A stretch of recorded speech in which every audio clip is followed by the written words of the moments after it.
two.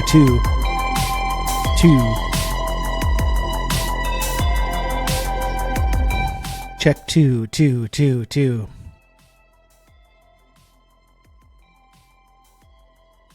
Hello. First.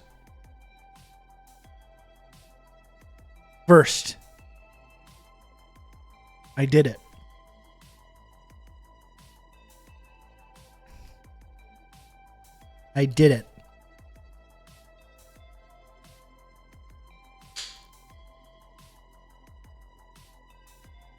How's it going, folks? How's your weekend?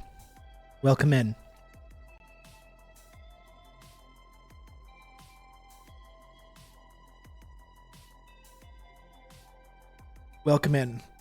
This is not actually a depanneur rap. This is a rap from it's like a Korean restaurant and coffee shop, which is down the street from where I live. It's a Korean style bulgogi wrap. You got some lettuce, you got the bulgogi, you got the rice there, some spices, some sauce. Really good stuff. Really good stuff. Very solid lunch.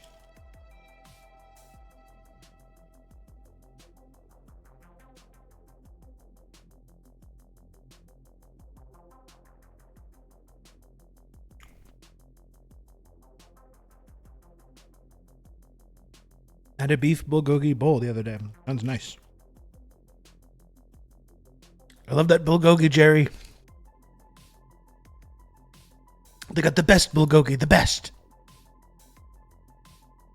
People just like to say bulgogi. Yes, could I have some bulgogi? Pass the bulgogi.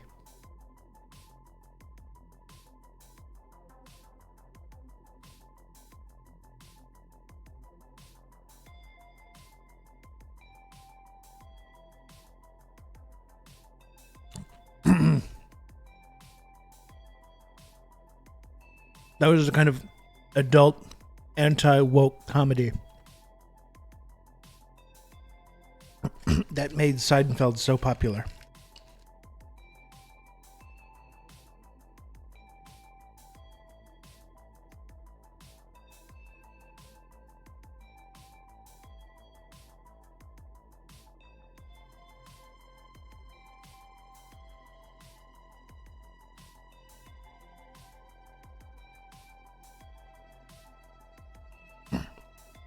I watched TMNT Mutant Mayhem this weekend. Really enjoyed it. Yeah, it's pretty good.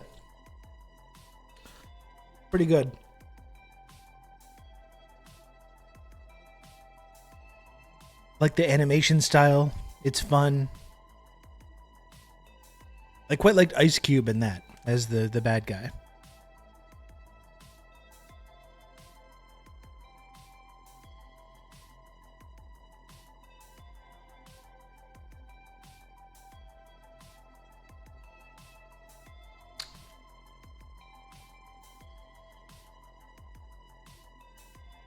What's the deal with commencement walkouts?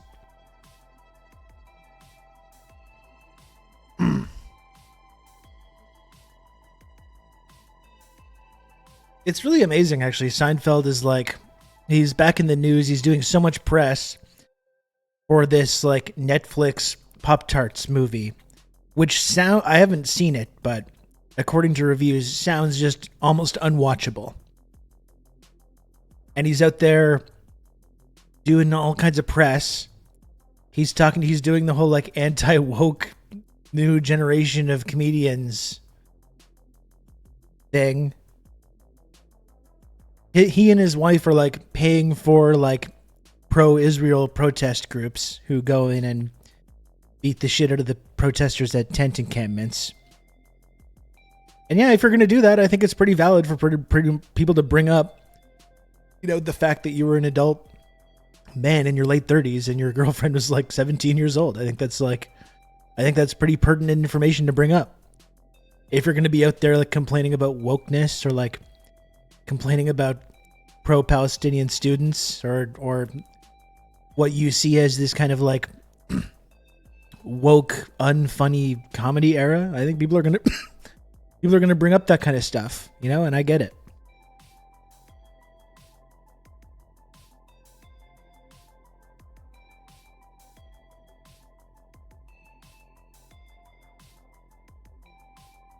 He's paying bail for the pro-Israel brown shirts.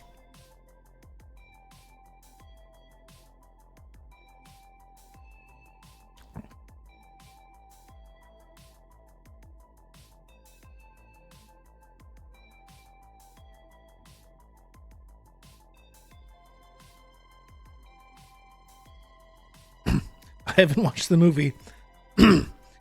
But Luke Savage said the Jerry Seinfeld Pop-Tarts movie has a scene near the end where Toucan Sam and Tony the Tiger go on strike to protest their working conditions. Tony the Tiger then quite literally becomes the Q shaman, and the picket turns into January 6th.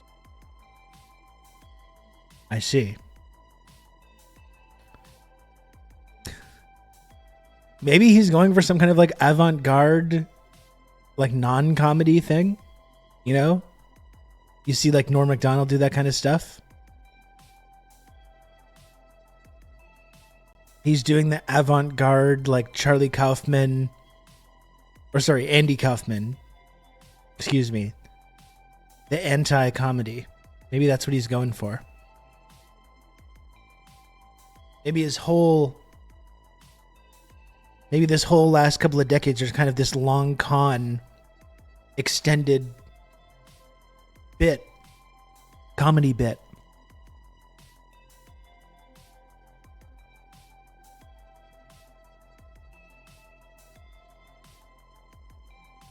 He was canceled for observing things, for the small crime of observing things.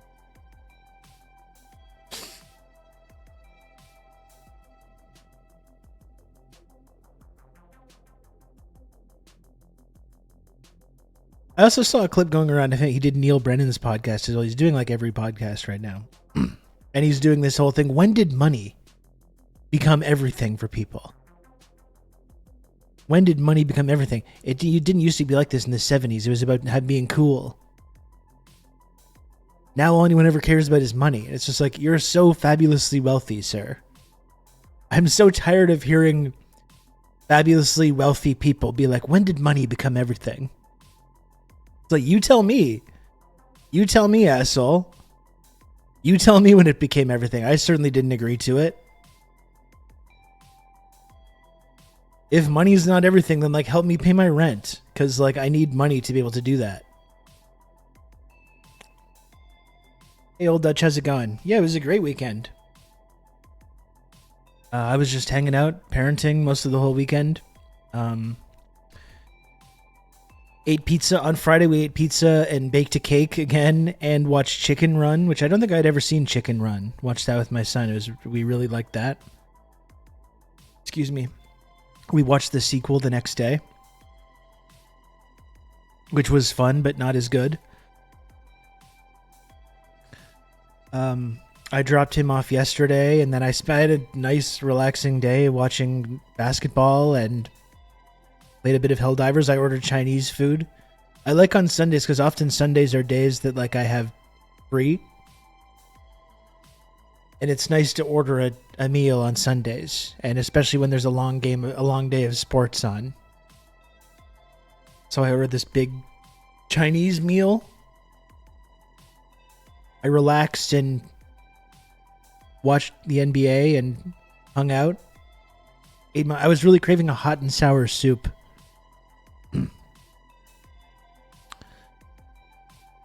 I was really, really craving a hot and sour soup.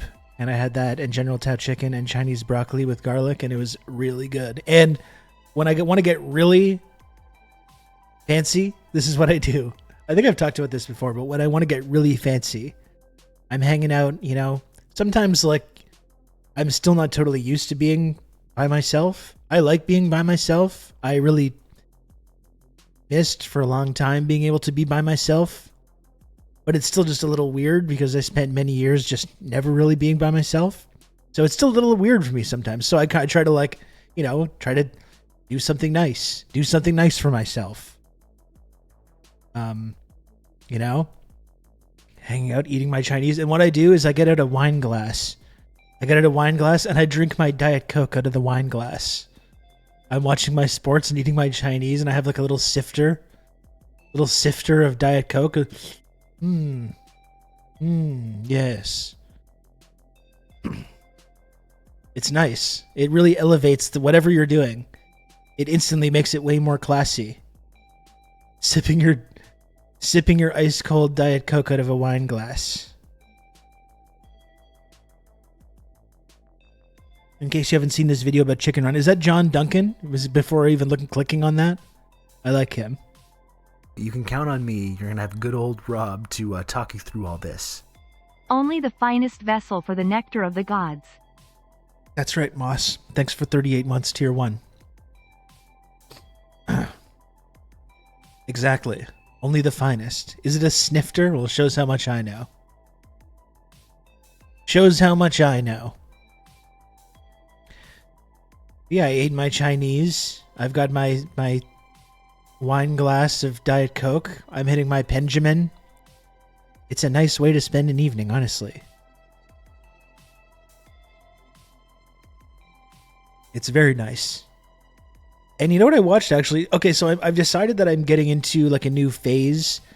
Even though I already have somewhat of World War II obsession, we talk so much about like World War II and Operation Paperclip and Operation Sunrise and the end of World War II and like the beginning of the Cold War and all this kind of stuff. Like we do talk about that a lot. But there's a big gap in terms of like my film knowledge of like the dad World War II movie classics. I have not seen like probably most of them. Most of the World War II dad canon I've probably just never seen. And I've decided I'm going to rectify that. I think some of these movies probably would be good to do movie nights, but just sometimes, I don't know, I don't have the time to schedule it and I want to just like watch something. No, I'm talking more like in the 60s, early 70s, Dakadoon, even though Band of Brothers is definitely part of the dad World War II canon. I'm talking about like the 60s and 70s. So I watched The Great Escape. I had never seen The Great Escape. And what made me think of it was I was watching with my son the episode of The Simpsons. It's the one where Marge takes a role in the play. They do that play. Stella! Streetcar Named Desire. They do the musical of Streetcar Named Desire, and Marge gets a spot in the play. And they put Maggie in this like daycare. This like, which is basically like a prison camp, and Maggie goes on this big like escape mission to get her binky or whatever and give the binkies to all the other babies. And they play that music, and I never know what that was, but I was watching it with subtitles, and it was like theme from the Great Escape playing. It's got this really, can't you hear me, Yella? It's got this great theme, and I always remembered it from that Simpsons episode, but I never knew what it was from. I only knew because I saw it with subtitles.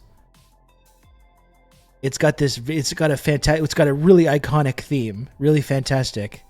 One that's like dun dun dun dun dun dun dun dun dun dun dun.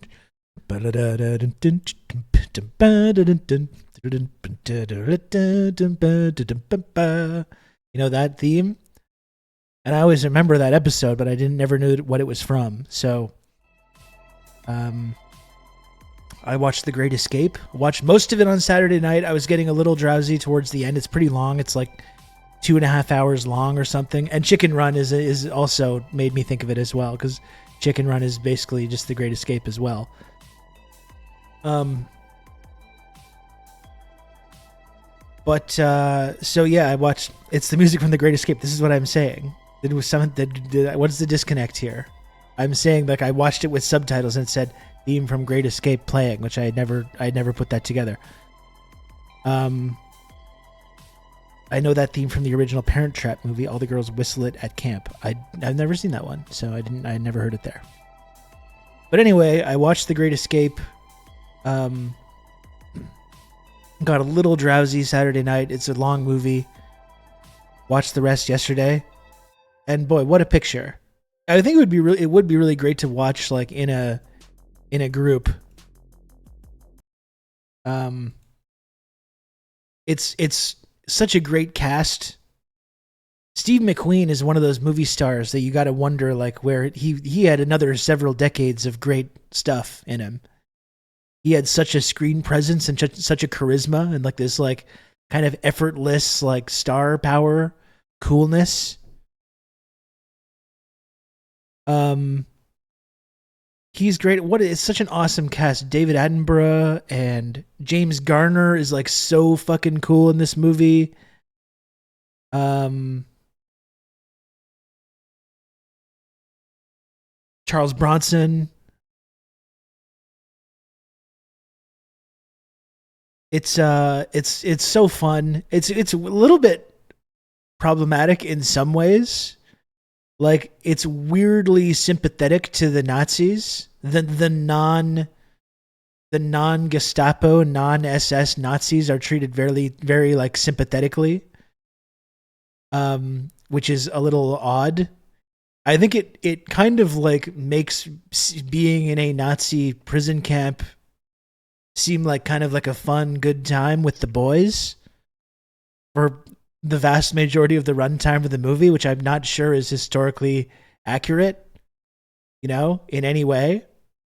They make it seem just like this like great time. You're like, man, I wish I was in a Nazi prison camp with all my buddies, What a great time. They're scheming. You've got that American swagger, that American spirit that can't be crushed, along with the classy British guys.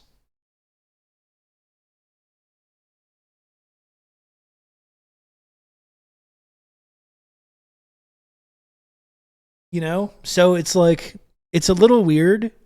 Definitely, like there's definitely if you're looking at it from like a political standpoint, there's some troubling aspects of it, I think, in its portrayal of the Nazis at this camp and just this whole experience. Although I guess being an American POW would be possibly, maybe there's a situation where you would be treated differently than like one of the Jews or socialists or trade unionists or Roma people or whatever other marginalized group was being thrown in these concentration camps and death camps. Perhaps there's just like a different experience for American POWs versus that. It does get into some heavier stuff towards the end, I will say. Like after the first 2 hours, you're kind of expecting this big triumphant finale, which never really comes. I don't want to spoil anything for anybody. The escape was not quite as great as advertised, but overall, just like regardless of whatever problematic political elements you might be able to point at, just really fun, amazing cast, amazing iconic score. A really good movie. I gave it 4.5 stars on Letterboxd. And that was my first move in my entering into this new phase of being like a dad World War II movie guy.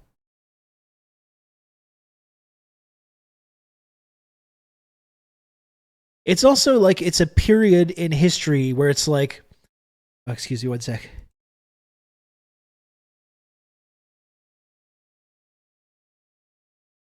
It's also like a period in history where it's pretty much the only time it's like acceptable or morally okay to like cheer for the Americans as the good guys, It's really that brief period in American history was the only time they ever kind of like even considered being a good guy in terms of their like nation's, geopolitical interests. And then they went right back to being evil immediately after. But I think that's another reason that genre is cool, though, because you can actually like cheer for the Americans instead of like secretly or silently rooting for their opponents or the protagonist. Anytime you see an American film about like Vietnam or like the the Contra wars in the 80s or drug wars or like the 90s and the Gulf War or Iraq, Afghanistan in the 2000s, or Korea, like anything after that time, they were just like the villains. They were the Fourth Reich, they're fighting the Nazis in the World War II movies. And then, but anytime you have like an American military campaign after that, that's represented in a film, it's like they're the Fourth Reich now. Now they're carrying on that legacy that the Steve McQueens and the James Garners of the past were trying to fight against. The bridge on the bridge on the River Kwai, also a very good cast in that. That one I don't have. I'll tell you which ones I have to start with. Okay, Bridge on the River Kwai is one I need to do. I got A Bridge Too Far. Oops. I got A Bridge Too Far. That's with James Caan and Michael Caine and Sean Connery and Elliot Gould. Whole bunch of really good actors in that one. Never seen it. I got Cross of Iron, which is the Sam Peckinpah movie about the Nazis in the final days of the war.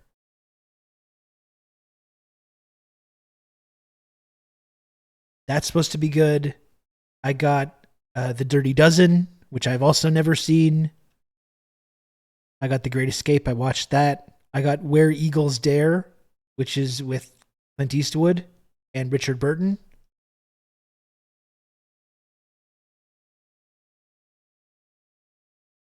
And that's all. I'm starting with those ones. I'm starting with those ones. But Guns of Navarone is definitely one that I need to do. Bridge over River Kwai.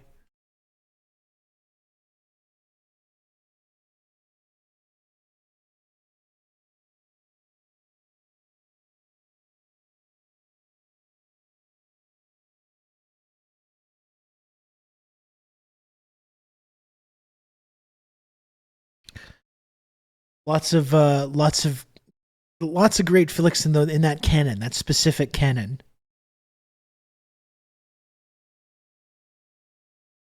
The Iron Cross is insanely critical of both Nazis and war in general, with scenes mocking career officers and a Nazi almost sending 2 soldiers to a concentration camp because they're gay. Yeah, it seems really good. I'm looking forward to watching that one. What was the other? There was something else. I want to make sure I remember these. Bridge over River Kwai would be good.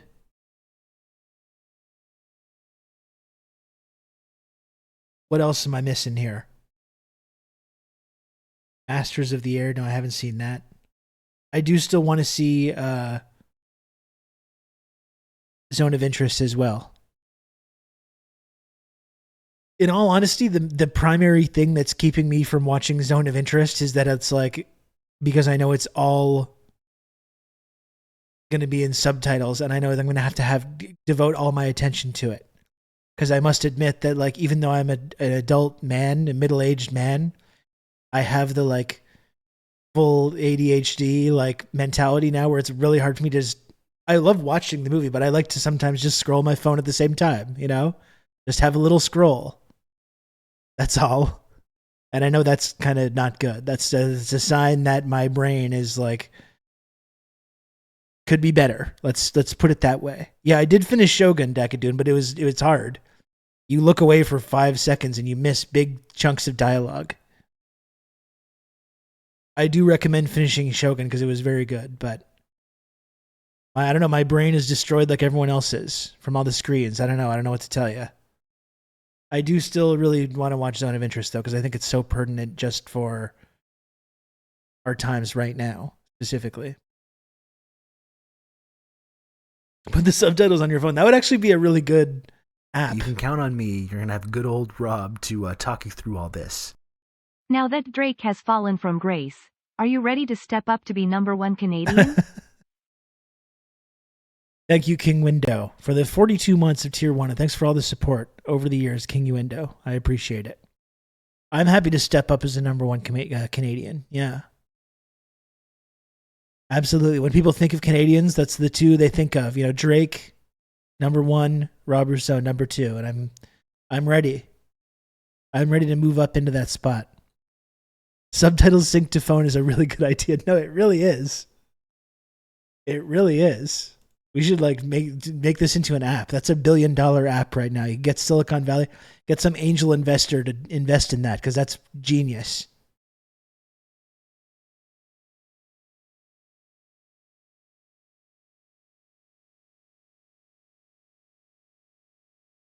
No, I haven't seen Come and See, but that's I remember talking about it a lot. That's gonna have to go on the list as well.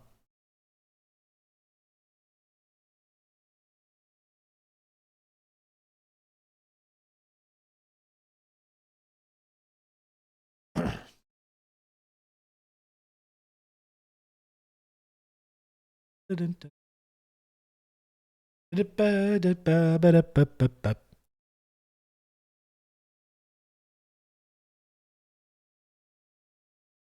the audio in the background and a float on top, subtitled sync so you can doom scroll without missing a beat. It's beautiful. I love it. I would I would genuinely use that. Not even for like foreign films, but for anything that you're watching.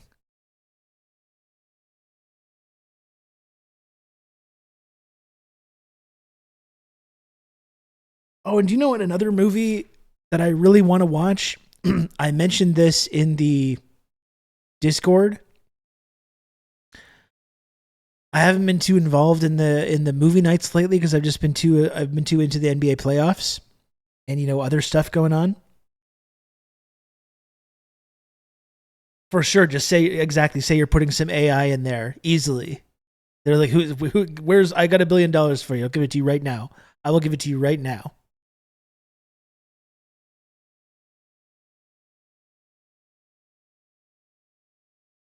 But okay, so another thing I got randomly fixated on the other day as well was Bobby Sands. Thinking about like the IRA and Bobby Sands. It was Bobby Sands, like the anniversary of Bobby Sands' death.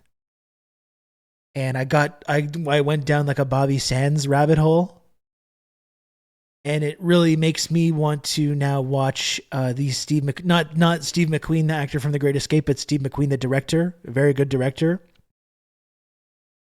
Hunger, yeah, to watch Steve McQueen's Hunger, which I have not seen, and it almost seems like upsetting to look at for like the latter half of it. That's kind of my understanding. But I do think that's one that we should watch though.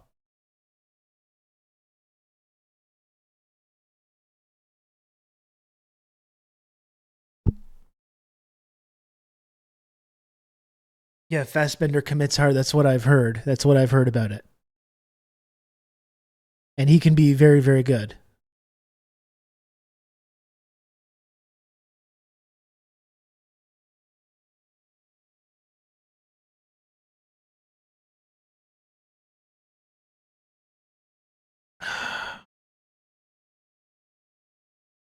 So that's one that I would like to do. But that was my main thing, though, is that I wanted to tell you about getting into my my World War II dad movie arc.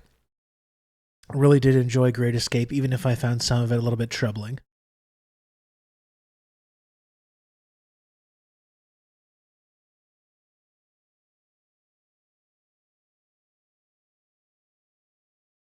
Yeah, I guess like that's the thing. I liked the movie. It's very entertaining. It's very fun.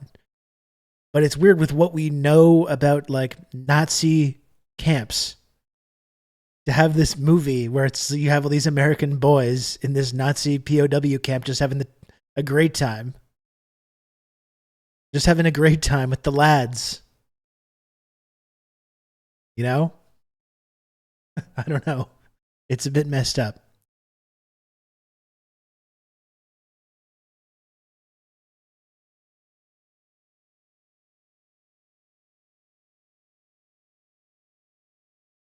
It claims it was based on a true story, but I don't know how much of that is kind of like they're a bit cagey about talking about how true it is. Because I know there were prominent escapes from Nazi camps.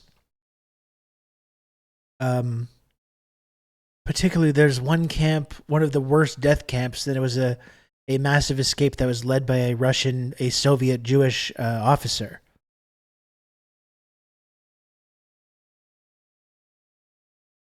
But I don't think that was like a fun time where the camp was like trying to cater to all their needs and making sure they were enjoying themselves.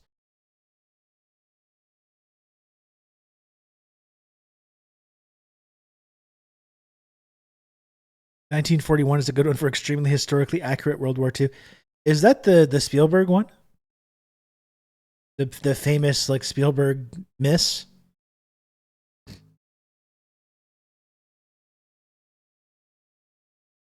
I mean, that's the thing. Like Spielberg, you watch Great Escape and you can see Spielberg just like taking the put in your movie a fucking a motorcycle chase against Nazis that are trying to catch you, and it's like that's guaranteed to be a good time. Putting in Nazis as the bad guys in your movie, and you can just guilt free do anything. Chop them up in the propeller of the plane, whatever it is. We don't care. Go for it.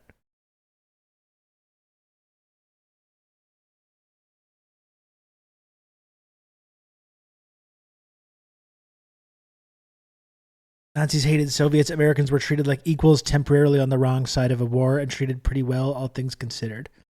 Yeah, well, that's certainly the what comes across in this movie, The Great Escape. Even though, like I said, really did enjoy the flick though.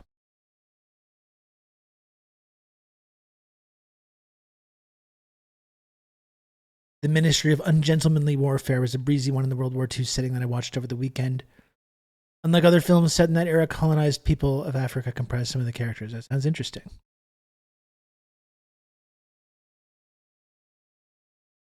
I'm looking forward to watching more of those. I'm not sure what the next one's going to be. Maybe A Bridge Too Far. We'll see. We'll see how it goes. Love those old movie posters too.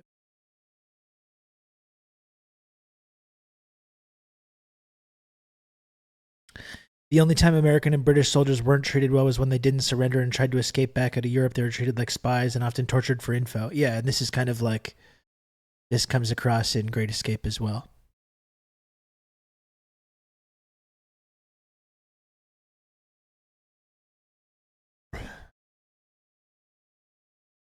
Michael Bay, Pearl Harbor. I'm a Michael Bay apologist. I don't know if I've ever seen it. I'm a full Michael Bay apologist, but I've never seen that one. It's got to be kind of interesting too, because it's Michael Bay trying to be taken seriously. It's Michael Bay trying to be like a serious filmmaker, big epic romance war film.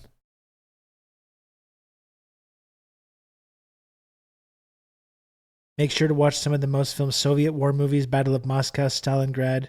Might run into the same problem with subtitles, though. That's how they get you. Yeah. That's how they get you. Saw Monuments Men this weekend. Peak World War II Dead. Film pretty meh, though. Seen Army of Shadows.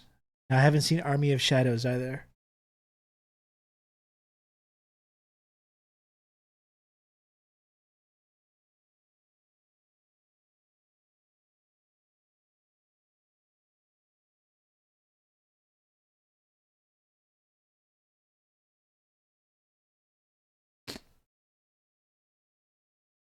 It's got to be interesting about French informants. French resistance. It's got to be cool.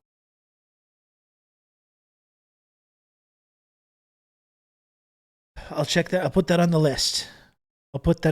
We'll see though. Anyway, that's all. That's all my big report that I was getting up to this weekend. Was a good night of basketball last night. We all thought the Nuggets were done. We all thought the Denver Nuggets were done, and oh boy, howdy, were they ever not. Have you seen the Hitler meme movie Downfall? I think I've seen parts of it. I've not seen the whole thing. I would definitely be worth watching, because the funny thing about the Hitler meme is like the performance by Bruno Ganz, this German actor as Hitler in that movie, is phenomenal. I think it's a fantastic performance. And it's funny because it's been turned into this meme to talk about whatever, sports or soccer or basketball, football, or like whatever random subject it's been used to parody over the years. But like, it's an unbelievable performance in that movie. Even in that scene, like that scene is incredible. All the panicked glances that the Nazi leadership are shooting at each other.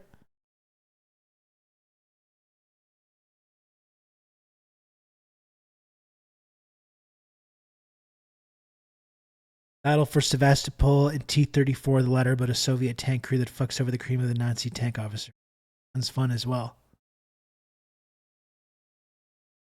Rewatched it not too long ago. It's kind of cool to see the brass trying to make a deal with the Americans instead of the Soviets. I wonder why. And meanwhile, behind the scenes, you had Alan Dulles. Alan Dulles posted up in Switzerland trying to make that happen, expressly against the wishes of his own government. Was trying to carve out this separate deal with the Nazis. And managed to escape being charged with treason when FDR died.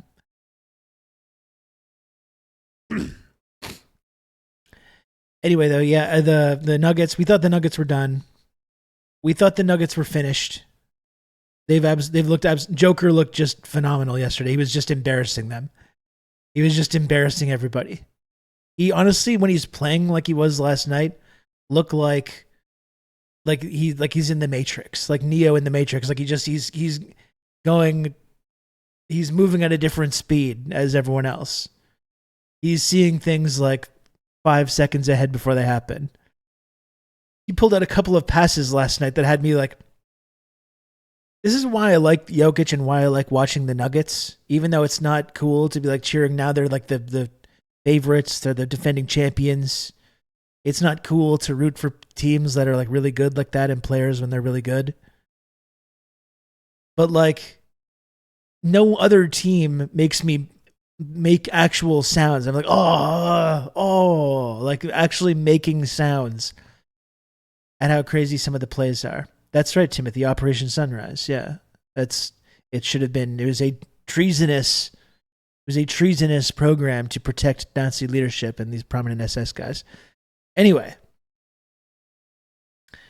yeah, Gordon. He's not going to hit every single shot, like in every game.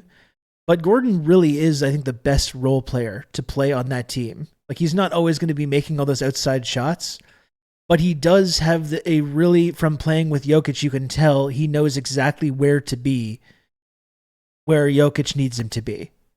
Like, you can tell they have a whole thing now. Like this kind of like psychic connection, and Jokic can just find him. Whatever weird angle it is. He pulled out a couple of passes yesterday that I was just like, oh, Jesus Christ. This flip-flopping between World War II and the 2024 playoffs has my head spinning. I'm moving on now. We're moving on from the World War II stuff. I'm sure it's going to come up again. Believe me, we talk about this shit all the time. I just wanted to tell people about my new thing that I'm getting into, which is the Dad World War II canon. That's all.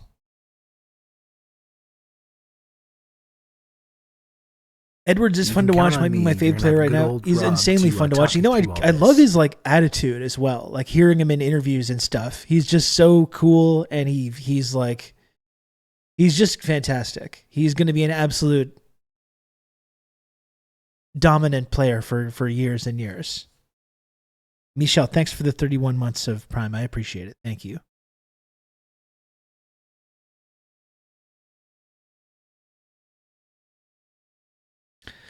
But yeah, it was a fun game. And that crazy sequence. Yeah, he's 22 years old. That crazy sequence at the end of the half. They have the ball with like 17 seconds left. Down 10. They've got a chance to either go cut the lead to like 7 or 8 or keep it at 10 going into the half. And they give up 5 points in like 8 seconds with that crazy, and that shot by. You can count on me. You're going to have good old Jamal Rob Murray. To, so the camera work on that was so iconic. All my slubbin' I give to you. Thank you, Max, for the 23 months of Prime. Come and get your slubbin'. Thank you, Max. 1 month away from the shimmering gold badge. The camera work on that Jamal Murray shot there, where it's like he shot, the camera moves around to catch it. Like Mean Mugs, Kevin Harlan. Man, that was so great.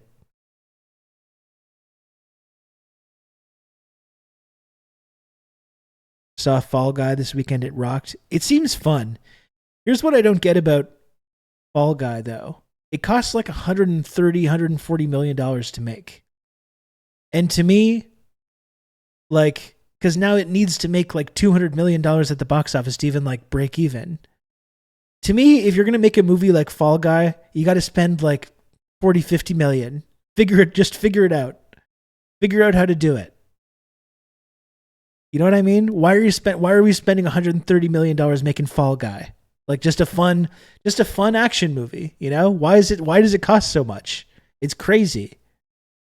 And then it's like if it doesn't make this like huge amount of money in return, it's considered a flop.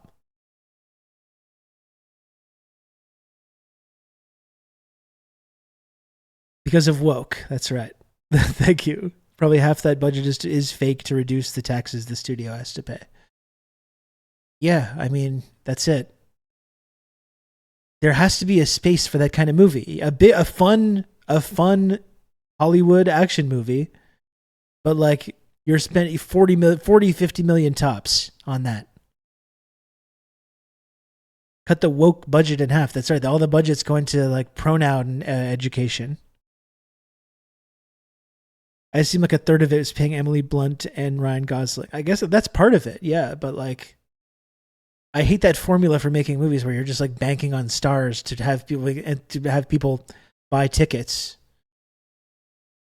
If you make a good movie, people are going to watch it. And if you're a Ryan Gosling and you recognize that something's going to be a hit, you want to be involved in it. It does seem fun though. It seems like totally a fun movie. It's like back in my day, gonna do the old man yells at cloud thing. It's like if a movie cost that much, it was like Waterworld, where it's like there's lots of crazy stuff that you're doing. Like you can see the budget. Waterworld is not a perfect movie, but you can see the budget on the screen.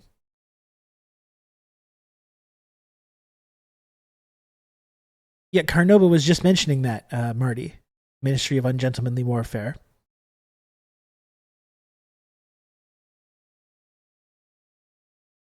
I'm going to put that one on the list as well.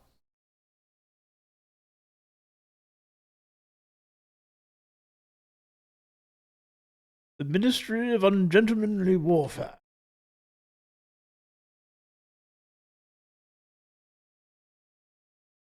True Lies was the most expensive movie ever made in '94, and it cost no more than $120 million. Yeah, and you watch it, and it's like, yeah, it makes sense. Like there's a lot of crazy shit going on here, and it's all on sets, all these crazy practical effects.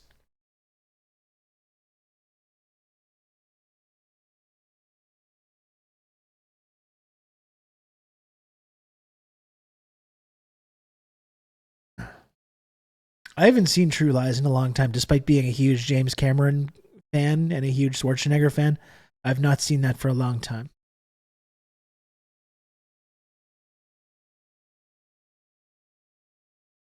I remember hearing recently that like the actual bad guy, because like the bad guys in True Lies are like Islamic fundamentalists, and I've heard that the guy like thinks that the main bad guy, the main terrorist guy, the things that he says like make a lot of sense. Wasn't the main terrorist guy in True Lies like spitting facts a little bit? I remember hearing that. I really haven't seen it for a long time. What I love about True Lies, though, I think I talked about this recently as well, is the dynamic, especially in the first part, with like Tom Arnold as the guy in the chair. Tom Arnold is the guy in the chair. That dynamic, and fucking Bill Paxton. Bill Paxton in the first 45 minutes of True Lies just steals the entire movie. He's just iconic. He's so great. I'm trying to see Civil War. I would recommend Civil War. I didn't love it. It's weirdly apolitical for a movie about a civil war in the United States, but probably worth seeing as well.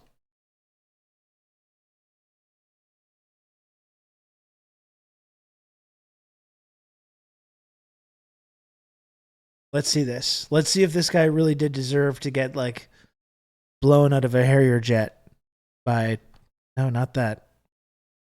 By Arnold Schwarzenegger. Not that.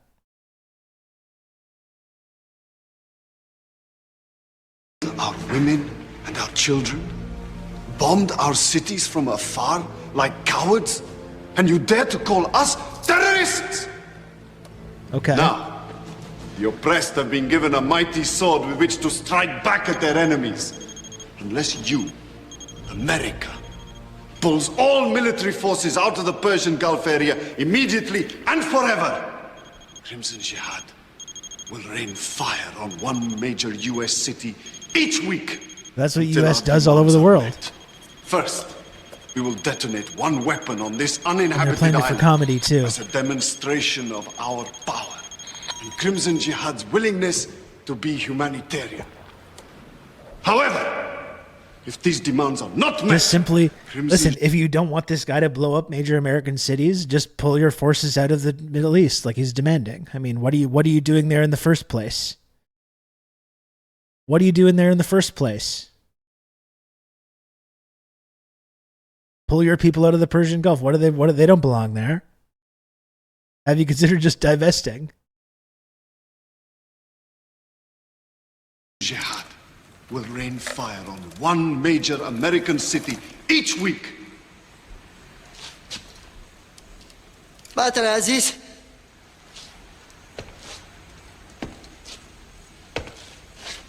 It's not his fault. Get another one, you moron.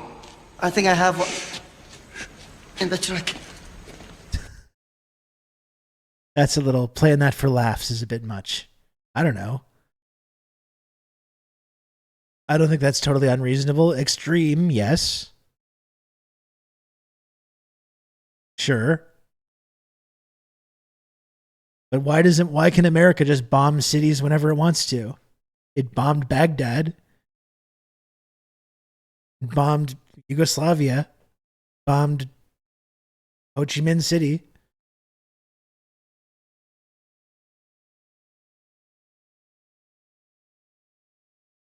Why does America just get to bomb and wipe cities off the map? But these guys are like, well, we're going to do the same thing to you unless you pull your forces out of the Persian Gulf. I don't know. Good question. I will vandalize one American university a week. This is it. It's Crimson. You should start a rumor that it's Crimson Jihad is training the student encampments.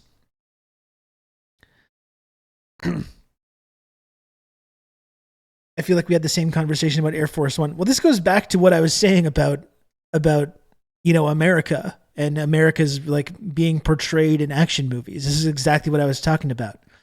Those World War II movies, it's the only time where you can really just unapologetically root for the Americans, without like doing things like this where you're just like, yeah, I enjoy the movie, but the bad guys are making a lot of points though that I think we need to think about. That's the thing. It's like World War II is the only period, that brief period that America was in the war. That's the only time ever we've ever been able to actually just unapologetically root for the Americans. You condemn the Crimson Jihad, exactly.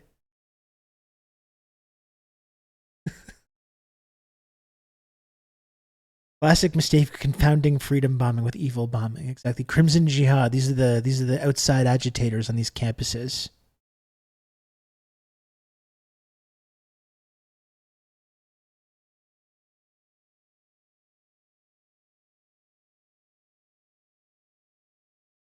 Maybe also the North versus the South in the Civil War. Yeah, I guess so. I guess that counts as well.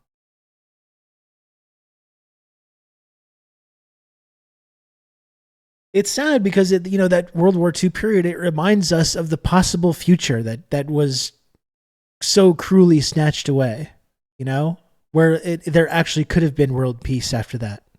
If there had been this the US and the Soviets were in this alliance, they defeated the German menace. And we talk a lot about how much the Soviets sacrificed to defeat the Nazis. And I think we justifiably downplay what America was doing. Many American kids sacrificed themselves Americans were integral to the war effort, even if they didn't sacrifice as much as the USSR or some others. Still totally integral to the war effort. And there was this brief period where they had this alliance. You had this post-war period where that alliance could have turned into like this fundamentally, historically progressive situation. You know?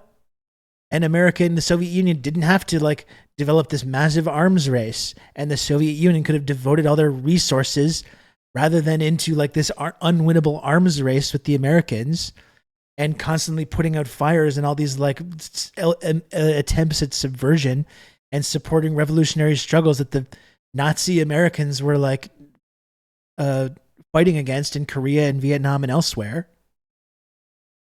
They could have simply worked together. The USSR could have like used those resources into actually continuing to like improve people's material needs.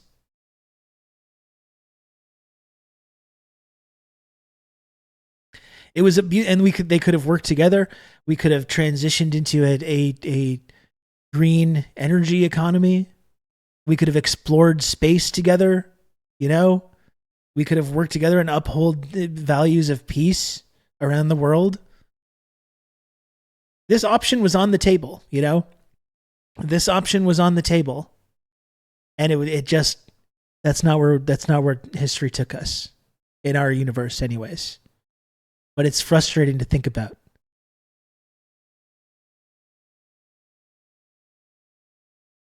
We could have had it all. Rewatching Oliver Stone's Untold History, great to see corporate Dems rat-funking progressives. Yeah, it's not a new phenomenon. It's been going on. It's a time-honored tradition. It's a time-honored American political tradition.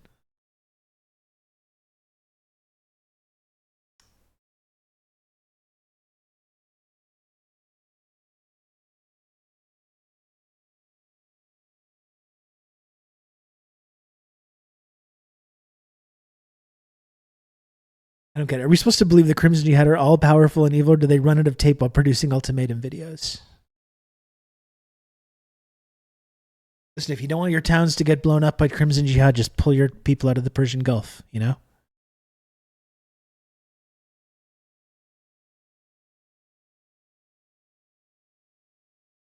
Anyway, that's it. That's why I think I enjoy that period of films, because you can just unapologetically, uncritically support the good guys.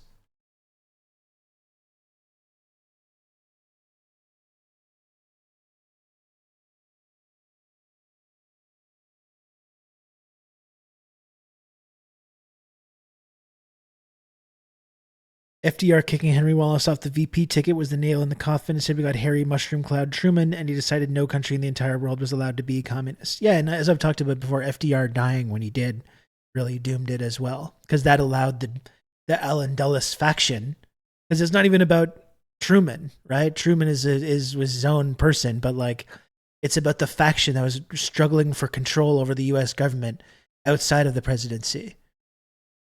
And you had the FDR faction, the New Dealers, and you had the Fourth Reich faction led by Allen Dulles. And FDR dying fully like was the beginning of the end for the New Dealers. The Fourth Reich faction had full control over the whole like intelligence apparatus.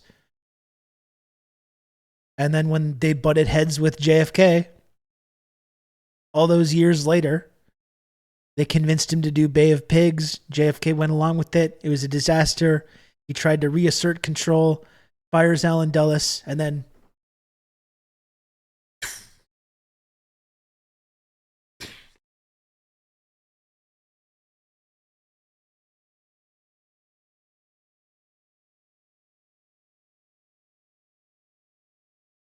there was never any more questions about who was pulling the strings, who was in charge when it came to foreign policy.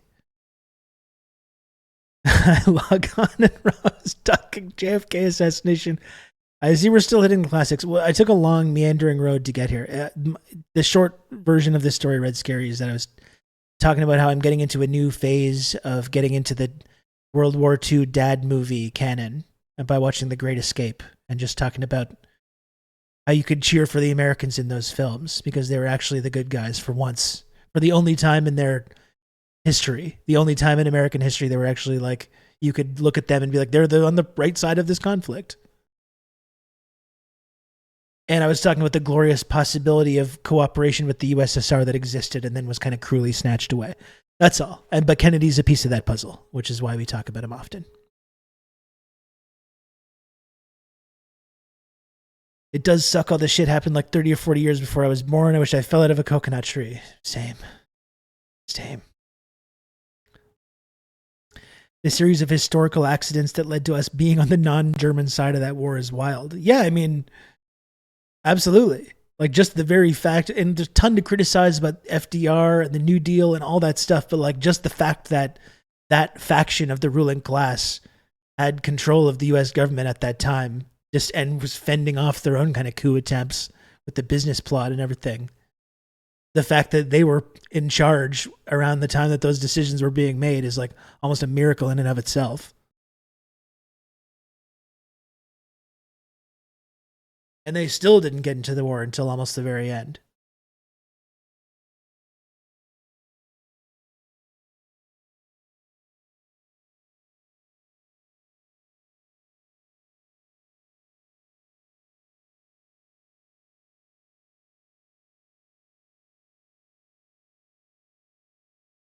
Where's the robe? Still no robe. I don't know. I haven't been able to totally commit to being a robe guy. I think I'm going to get there. I'm hoping to get there. I'm just not there yet. Our boy Kim shooting bullseyes, rifle in hand. Kim Jong-un calls for more powerful North Korean weapons. Leader fires sniper rifle, drives mobile rocket launcher and military inspection, possibly targeting arms exports. Good for them. I hope they send some of those to Gaza.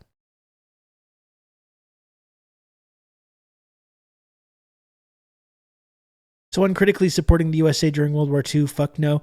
Well, there's one thing about supporting the USA, but I think you can support Steve McQueen. You can support Steve McQueen and James Garner. You know, like I said, a lot of American kids were on the right side of that war and sacrificed a lot.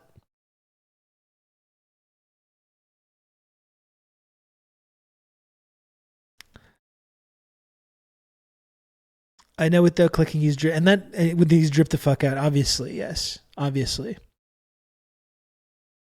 And that's the thing, that generation of Americans could have stayed on that anti-fascist trajectory. And it's the ruling class of America absolutely pissed on the legacy of the Americans that died fighting fascism by instantly rehabilitating the Nazis and picking up the reins of their grotesque ideological project. And all the American kids that gave their lives fighting the Nazis, you know, it's the most grotesque form of disrespect to them.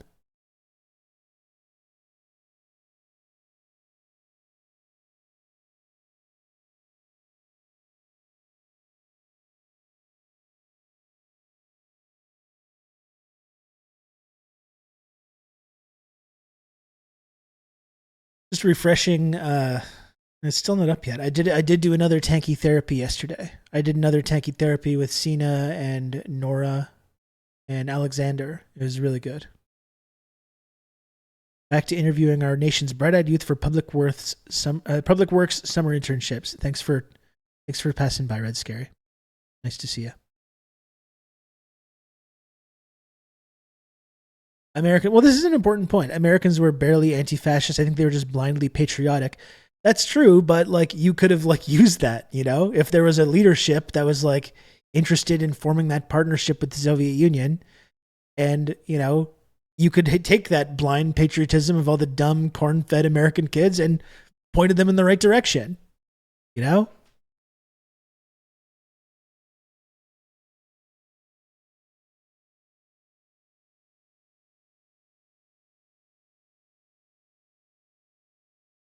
Speaking of World War II, there's Lindsey Graham going off with some insane revisionism on the Sunday shows. Yeah, while basically advocating to nuke Gaza. There we go. Good job. And we should nuke Lindsey Graham's home in Minecraft, in Fortnite, in Fortnite. I think that we should do that.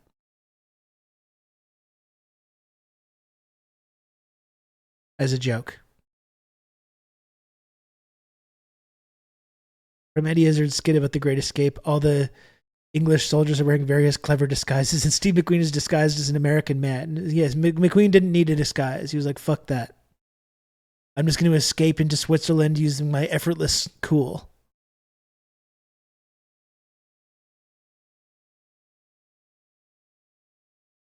James Garner also insanely cool in that movie, as I mentioned before.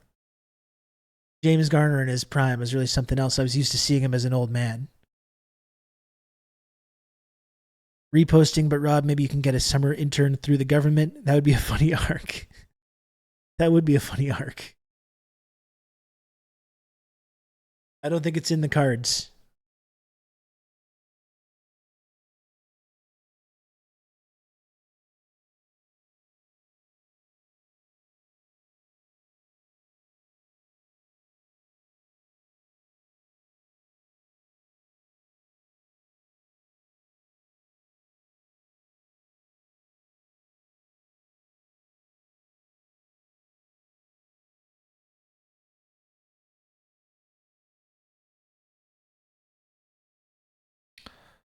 Okay, what else are we doing here? What else are we doing here? Do we need to keep chit-chatting about this? It's fun. It's a fun subject to chit-chat about. Paul Newman over Steve McQueen, which is funny enough. It's funny you mentioned Paul Newman because I just saved this clip earlier. I found this old clip of Paul Newman absolutely going off on, is it Donahue? Yeah, it's Phil Donahue's show. Check this out. And this is something as well that I think is worth pointing out, is that there used to be space for like Hollywood actors to have these kinds of views. And this is something that just like does not ever happen anymore. You never see him. This is an A-list actor talking like this. Listen to this shit. All right. The Korean airliner was shot down. There was a lot of hue and cry and moral outrage, and we got it in the United Nations and so forth. In 1978 or 79, the Israelis shot down a Libyan civilian aircraft because it had violated Israeli airspace. President Nixon sent a wire to Gaddafi and to Sadat apologizing for this incident. There was no talk about it going into the United Nations. The International Pilots Associations had their meeting. There was 102 nations that voted to condemn Israel, and 4 that voted not to, and the American representative abstained. Why? Because we couldn't create an enemy there. But when the Soviets shoot down an airliner, the same situation, we rise in moral outrage against this act. What is the difference? Because it's insistent. We must insist that the Soviets have got to be created as an enemy. Otherwise, if they're not really a big enough enemy, how are we going to get appropriations for more arms? Now, and he's spitting. I'd like Paul to get Newman is into the absolutely other spitting. area. I'm sorry if this is a speech and you don't like them, but people keep talking about national security and we got to be tough and we got to be strong. Okay, we're tough and we're strong, and we've released all these missiles now, the intermediate range missile, the Pershing II, and we're going to have more Tridents too. And what was the Soviet response? The Soviet response is to put cruise missile into attack submarines and put more of them off our coast. Now, if someone's going to tell me that that increases our national security, well, I don't know. It's a whole ballgame that I don't understand. God damn. Paul Newman. You know what I mean, though? Like, there used to be space for, like, mainstream artists, actors, and other folks to say this kind of thing and to express these kind of views. And I feel like we just don't see that anymore. I think the closest I can think of is, like, Ben Affleck. Remember when Ben Affleck was on, like, Bill Maher talking about, like, Islamophobia? Like talking to Bill Maher and like Sam Harris and these guys about their obsession with Islamophobia. Like, that's some good stuff, but like never to anything like with this kind of like geopolitical leaning, you know?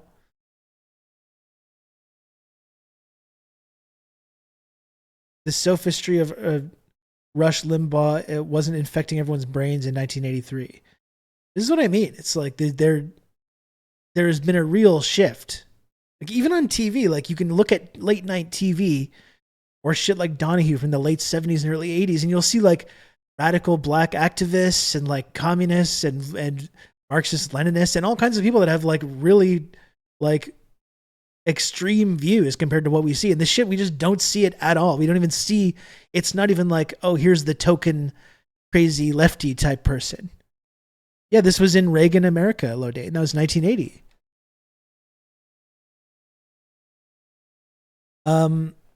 You know, like there used to be space to have these conversations on TV. Even as like, oh, here's the token crazy guy. Here's the token lefty. You know, whoa, look at the crazy things he's going to say. But we don't even have that anymore. Now it's like nothing. Now you just get nothing. You get like you have a celebrity that supports Hillary or like some D-list, like washed up child star who's become like a Trump guy because that's where people will pay attention to him. And you have, those are the two poles of different like celebrity political views that you have now.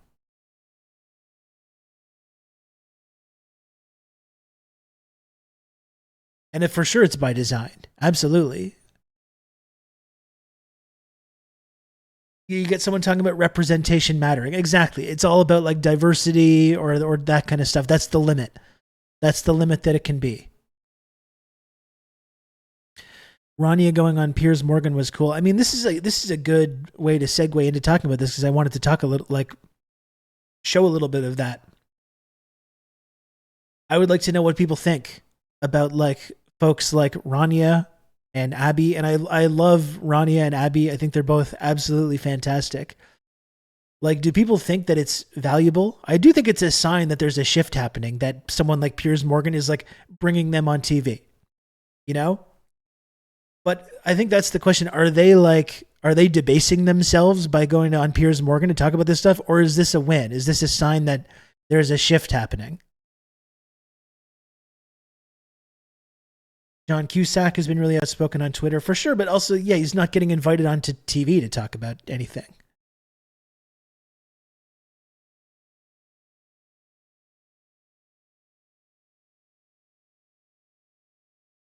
Catalepsy says, we're cucked, not a win. Admiral Praxis says they go on to speak right, and it's a good thing.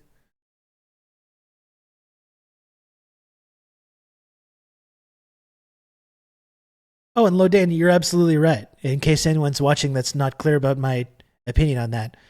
Of course, I'm not saying that representation doesn't matter, because it does, but what I think the point is, and I'm pretty sure we're on the same page about this, that's become like the exclusive, like, progressive political viewpoint that you're allowed to express. It doesn't mean that it's wrong at all, but there's no real ability for like celebrities to go on TV and make this like criticism of like empire, or to talk about Israel, or to make any of these criticisms. Like, and that I think is like, has had a, I don't know who knows what kind of effect that it would have, but I think there was actually like a media climate in the 70s and 80s where you could have this kind of critique and criticism, which just is not allowed anymore at all.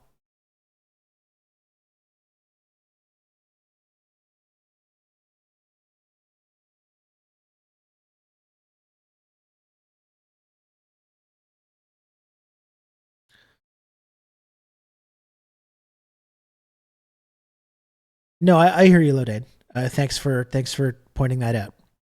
The way Piers edited the promo is ridiculous. 5-second clips. Something. I lost the comment. 5-second clips of Rania's comments. Well, listen, like, I saw Rania's on, and we can look at the some of the things that she's sharing. Like, she was on TV with this mainstream platform and was announced to like do the whole fucking song and dance about condemning Hamas, and she didn't do it. You know? And in fact, made this point, which at least someone is doing this on TV, made this point that like, well, what did people expect to happen? You know, how is Israel supposed to respond to October 7th? But October 7th. And Rania went on Piers Morgan and was just like, if you think what's happening over the last 7 months is a response to October 7th, Maybe October 7th was a response to everything that came before that. And we've been watching TV for the last 7 months, begging for someone to make that case on TV. And Rania did it, you know?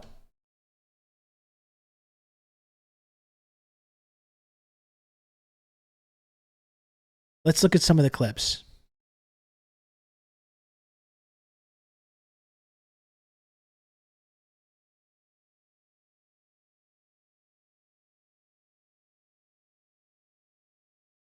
I think Piers does it to be a huge dunk for his audience, but it probably ends up making some people think, well, I don't even know. Cause like lately it's been like Abby Martin versus this absolutely psycho Israeli, like sociopathic fucking weirdo. And it's like, I'm sorry, maybe I'm biased because I like Abby and I've spoken to her before and I agree with her politically, but it just seems like for most normal people that watch that, that's going to come across. That dynamic is going to come across, you know? The son of Hamas. That's right. Yeah. But you know what I mean? It's like, I feel like most normal people are going to be like, what the fuck? Like there's no comparison between these two people here. It's not complicated. Piers is like a React streamer. He's a content hog. And yeah, and that is true. Obviously, yeah, it's definitely true. But I guess my question is, like, is it still valuable to have at least people going on TV to be able to make this point? And is it a sign, secondary question, is it a sign that there's a shift happening?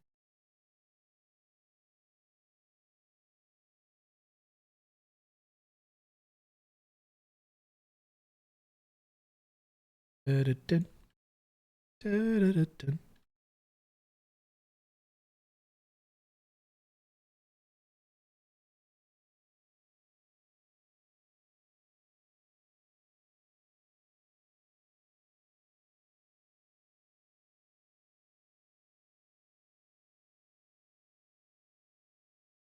Here's one.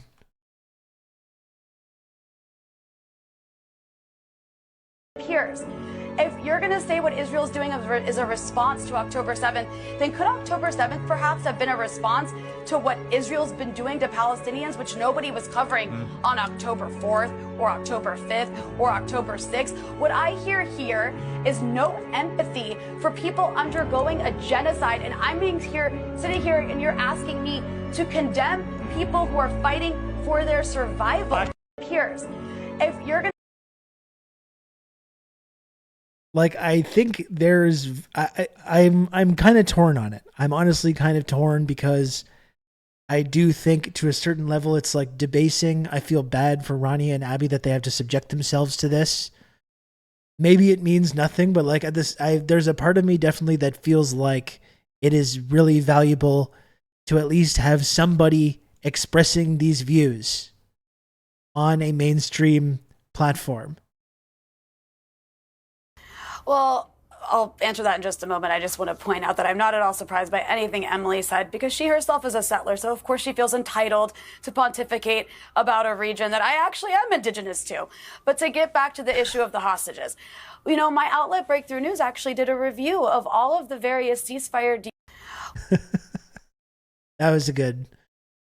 And it's just in order to get to these like moments of zingers that she was able to get through, you have all this like slop to wade through before you get to that stuff. We got the angelic white shit for sure, yeah. The Iranian lawyer, whatever's an idiot too on the right side. For me, from talking to people like from Sina especially, from getting to know Sina, who has this like real anger and he absolutely detests the people from this like Iranian diaspora and the role that they play in these things. He gets so angry about it. So it's funny when I think about his reaction to some of these folks. I'm going to give this man a heart attack someday.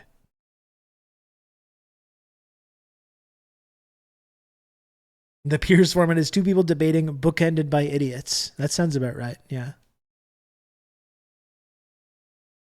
That sounds about right.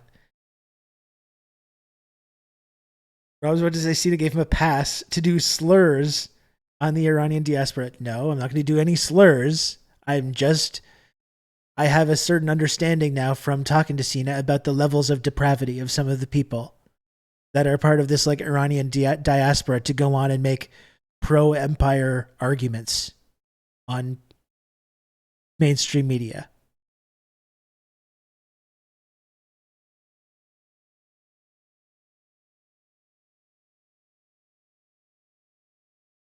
Iranian Zionists are bonkers. Yeah, they're monarchists as well. Like they want the monarchy. They want the whole like they fetishize the like government in exile, the monarchy, and all that stuff. You know. And what's funny as well is like when Iran was bombing those Israeli targets, you had like Zionists posting pictures of Tehran and being like, we're going to bomb the fuck out of Tehran. And then you had Iranian diaspora Zionists being like, hey, come on, man. That's always funny. When you have these like extremely reactionary diaspora groups, there's like a lot of like Hindutva nationalists as well. Like Indian people that have this viewpoint as well. And then you see how Israelis talk about them and they're like, they treat them like pure scum, which is like, you know, there's something kind of like, there's the Schadenfreude or whatever about that.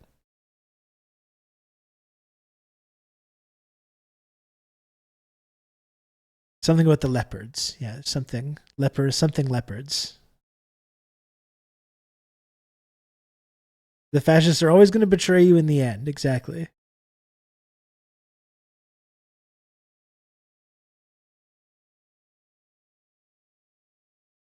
Seriously, 21st century monarchists. I agree. It's wild. It's wild shit.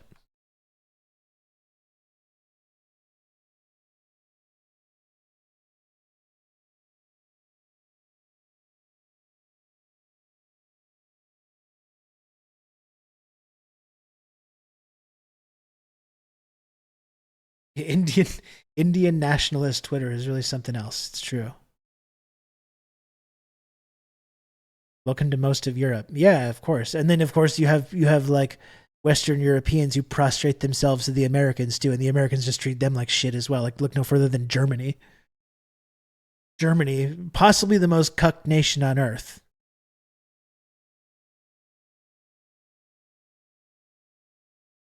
Literally sacrificing their own sovereignty and their own energy security for the Americans and Israel. And just like thanking them all the way. That might be us.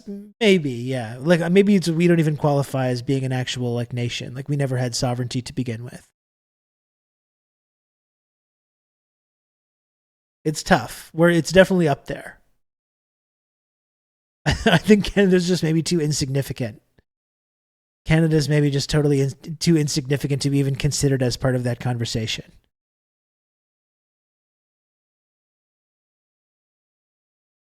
Thank you for the crumbling infrastructure and high energy prices, sir. Thank you for bombing our own gas pipeline that we were going to use to get cheap Russian natural gas.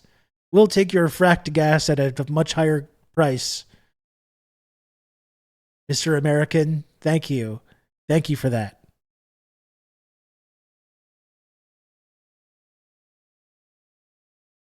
Canada, oh God. Canada's the family dog in the corner while the cucking is going on in the bedroom. Wow, that's quite graphic. I always think in those moments of Jeremy Irons' performance in Die Hard with a Vengeance. How colorful.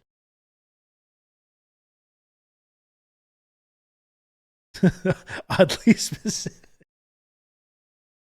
The German Greens might be the worst party outside of open fascists the world has ever seen.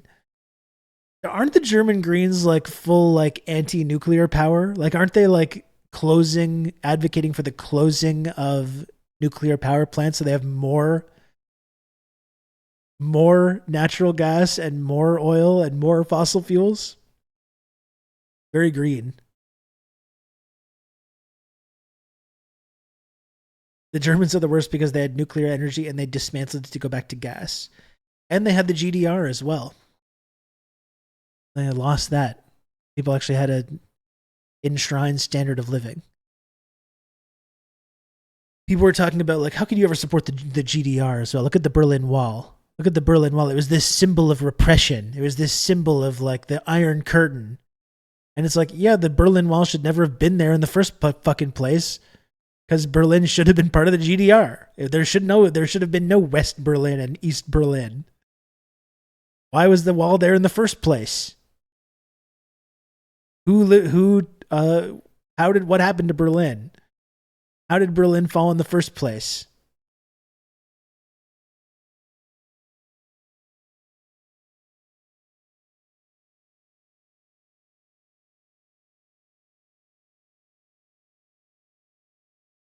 Oh.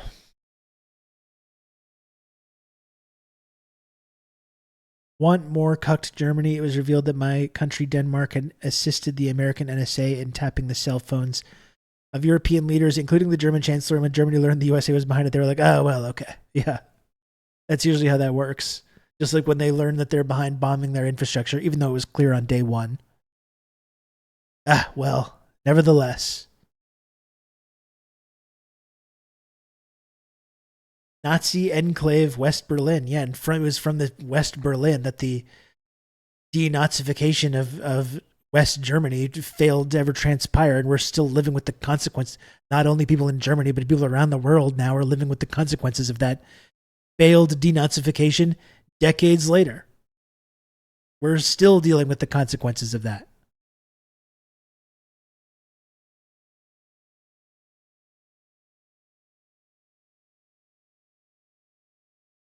We've moved beyond the need for a Germany. I agree. Yeah, this is my take as well, PM Trio. Berlin was already Soviet. They didn't have to give it up to the West. They did anyway as a show of solidarity. What did they get for it? Nazi resurrection. Exactly. Because they trusted the imperialists. That seems to be like one of the main lessons from that period. The Soviets thought that America was their ally. We worked together. We won World War II. It's over. We're allies. And meanwhile, you had America just planning to immediately backstab them. And I think for at least the first several years, I think you had the USSR acting as if they had some kind of understanding, or there was some kind of mutual respect or mutual partnership that was like gone. It was gone immediately after Hiroshima and Nagasaki. Then no France either, no Germany, no France. Another country that should have been in the Soviet camp after World War II. France, Germany, and Greece, and others all should have been part of the USSR after World War II. Why weren't they? It's actually bullshit that they weren't. Spain? Yeah, that's what I'm saying, Joe. USSR's biggest mistake was believing the US was a good faith actor. And that's the thing. By the time Che gave that speech at the UN, it's like they had learned their lesson.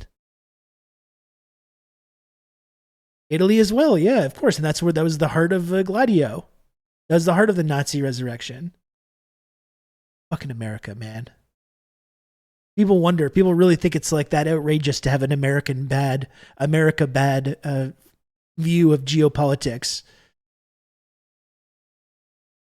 The world we were robbed of, the future we were robbed of. We could have had the utopian future. We could have had the beautiful utopian, clean energy, peaceful future, and we were just robbed of it. And now this is what we're left with. Now we're just living in the absolute fucking dregs of this disastrously failed neoliberal experiment. And I'm here on your computer screen or your phone screen or your TV screen trying to make a little number go up. It did not have to be this way. On that note, if you can help me make the number go up, I would appreciate it. As you know, in order for me to do this show and have these conversations, I must make the little number at the bottom of the screen go up. As you know. So if you can, folks, if you do enjoy this program, if you like tuning into TRRS each and every day and having these conversations and discussions and interviews and analysis and all this stuff. Please subscribe if you can, or gift subs, or whatever you can do to help me. The only way I'm able to keep doing this show each and every day, folks, is if the little number goes up. So that's all. It's just got to go up. That's all. It's the end of the story. There's no two ways about it. I'm reading Killing Hope, and it's basically most of the world would have gone socialist at one point. Yeah, that's really what it is.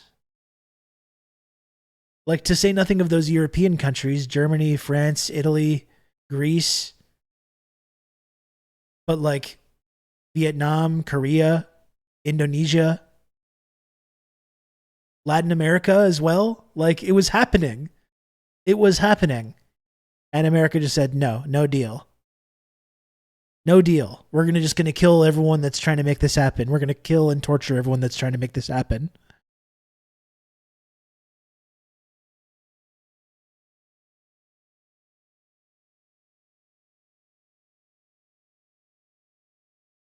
If you sub to Rob, you can get one step closer to opening a portal to the alternate dimension where there's Soviet hegemony over Europe. Well, maybe we'll get there eventually. Maybe we'll still get there eventually. You're gonna have good old Rob to talk you through all this. We're gonna have one more try. We're gonna have one more try, and this time we're gonna get it right. Top Scruffy, thanks for the 37 months, tier 1. I appreciate it, Top Scruffy. Thank you.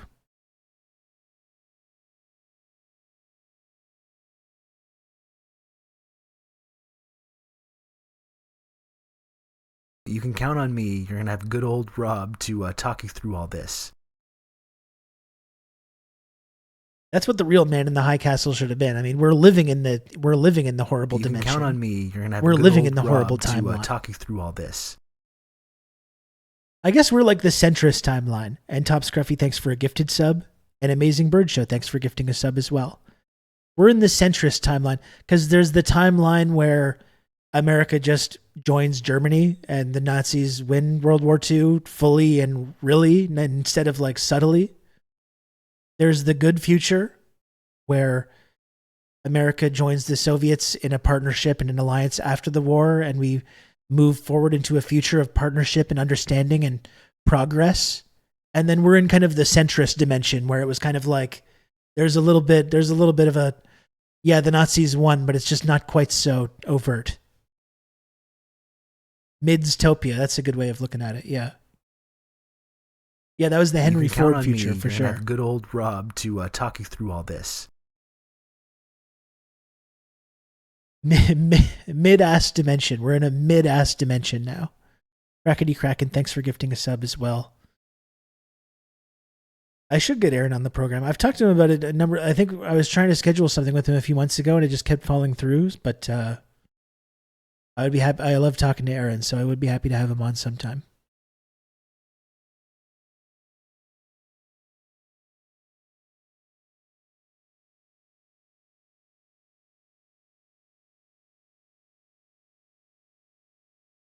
It's interesting to think about. It's really interesting, like thought experiments. I think that's why I understand why so many people are obsessed with World War II. Like we've been on that tip for a while. You know, the different possibilities, the different alternate futures that were all possible in that moment. It is a hinge points, exactly. Yeah, it's like the ultimate hinge point. And the scope of it, too, is just so unfathomable. Reading about like the Battle of the Bulge and shit and the amount of casualties on both sides. It's truly just like totally unthinkable. With the modern warfare that we've like experienced in our lives, thinking about the scope and the scale of some of those battles is just like fucking crazy. Remember when you said America is the Fourth Reich and all the Destiny freaks swarmed? Oh, absolutely, I do. Yeah, it's coming up on like I think 3 years ago because it was around the time of my birthday.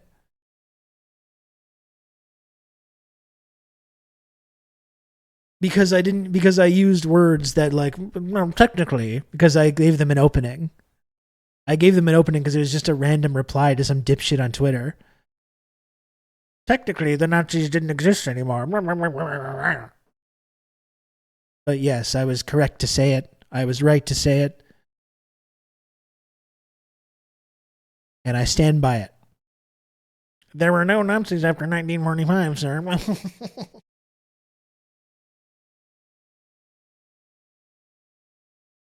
No, I know, Diego. It's completely unthinkable. Like, honestly, it's just like it's crazy.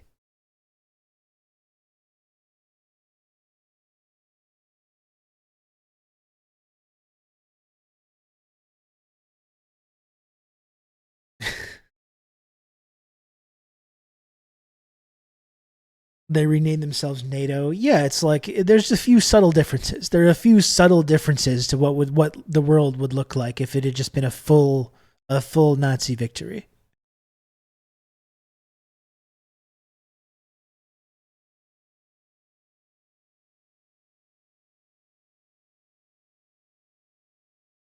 Technically, the National Socialist regime was dissolved, sir.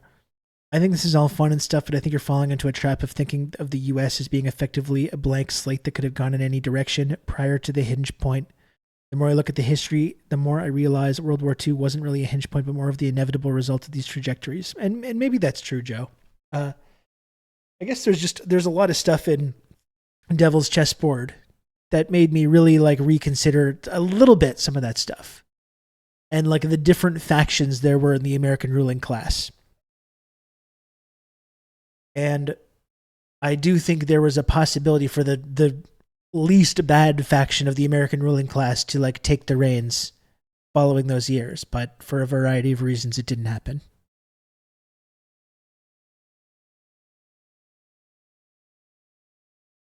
Devil's Cheeseboard, exactly. It's one of my favorite books.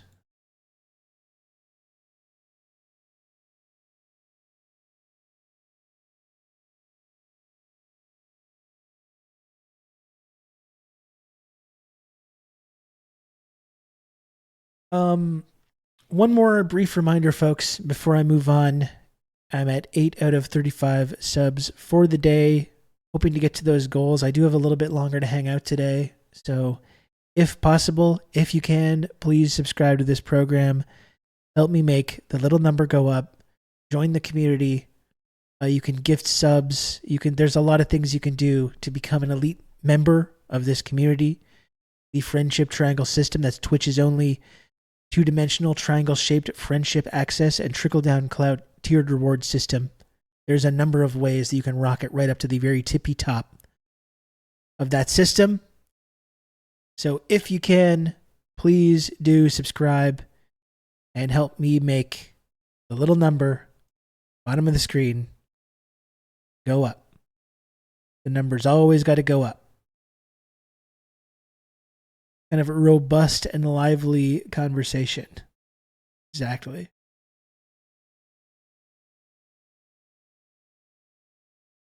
Still waiting for this new tanky therapy to get put up. So I think Cena said that it was supposed to be up yesterday, but still nothing.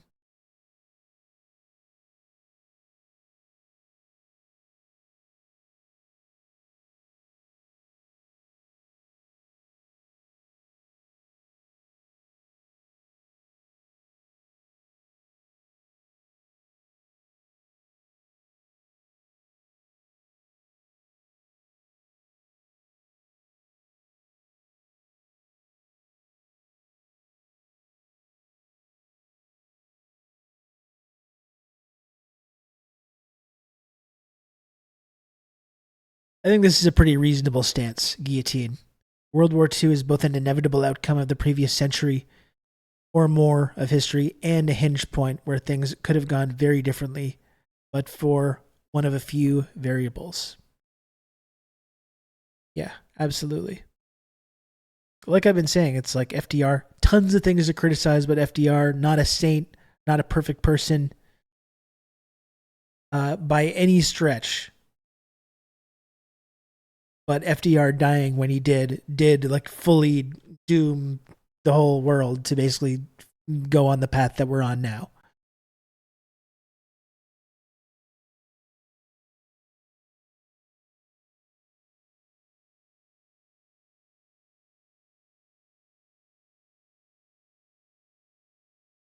Justin Potter's sit reps are breaking containment. I saw Saul Williams posted his 5-minute session on the number of casualties being extremely undercounted. Yeah, he's been doing fantastic work.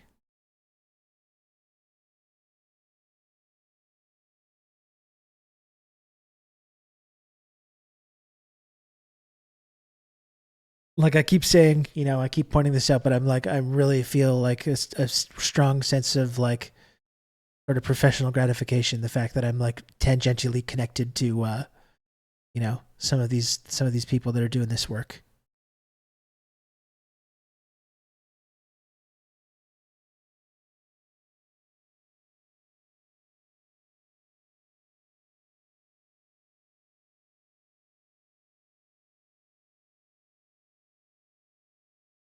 It's like that time travel thing. Like, I wonder if that's what happened. We were headed towards the good future, and some Nazi from the future came back to that point and put us on the course that we're on now. I think that's what happened.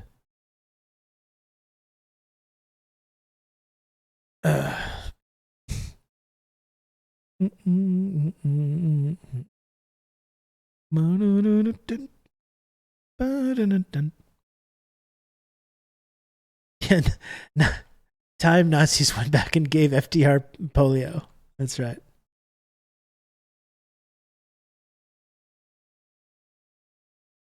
Absolutely. Okay, I'm just wondering like now what to throw on. I'd like to throw on some kind of video.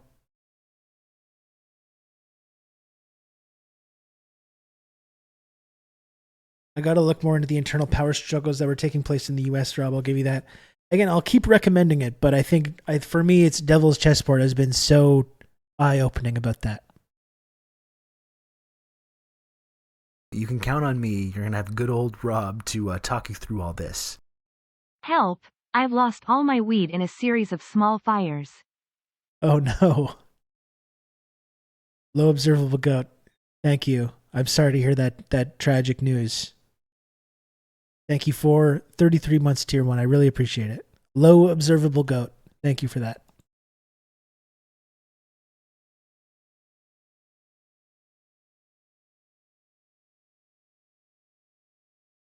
Hate when that happens, man.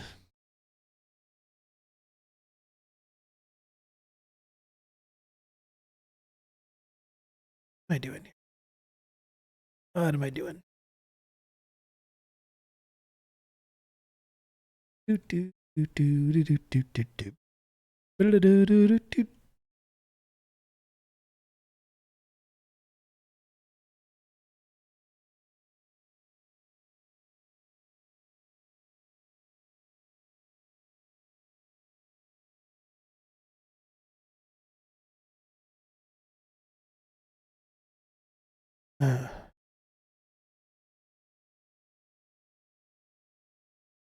Maybe what I'll do, sorry for the flip-flop here, maybe what I'll do here is just take a brief pause, little interlude. How about that? I'm going to take a brief pause, interlude. I'll figure out what we're going to take a look at next. Like I said, I will be around for a little while longer today. I'll try to make it into like the 4-hour territory today, depending on how it goes.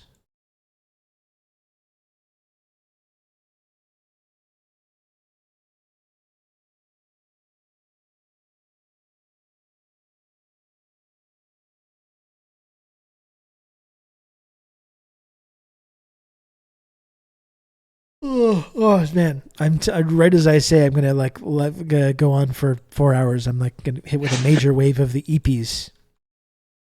Okay, well don't go anywhere, folks. Okay, I'll be right back. I'm just gonna stretch the old legs for a moment, get some water. I'll figure out what we're doing next, and I'll be right back. Don't go anywhere, okay? Don't go anywhere because your favorite program, TRRS, will be back right after this.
You know, kind of what I think we should do here is, because there's a bit more footage that I wanted to show of like this Calgary and this University of Calgary encampment being busted up by the police. And there's a whole episode of The National about that. So I think it might be a valuable exercise to watch the CBC coverage of that. And we can talk a little bit about how they're doing. I think that might be enraging. Maybe it will give us a little bit of a glimpse at like what our normie parents are being exposed to here in Canada.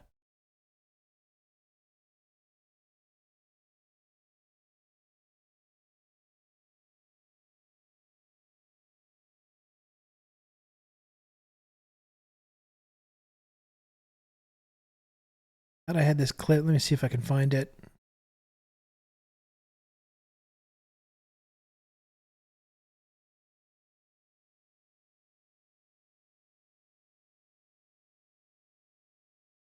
Let me see if I can find it.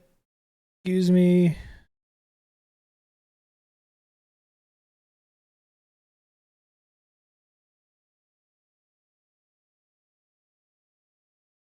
There's the statement from the University of Alberta.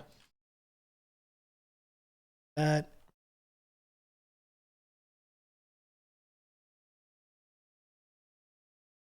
Tell us more about your normie Canadian parents. Well, I don't know if my parents would qualify. Like maybe a little bit, yeah.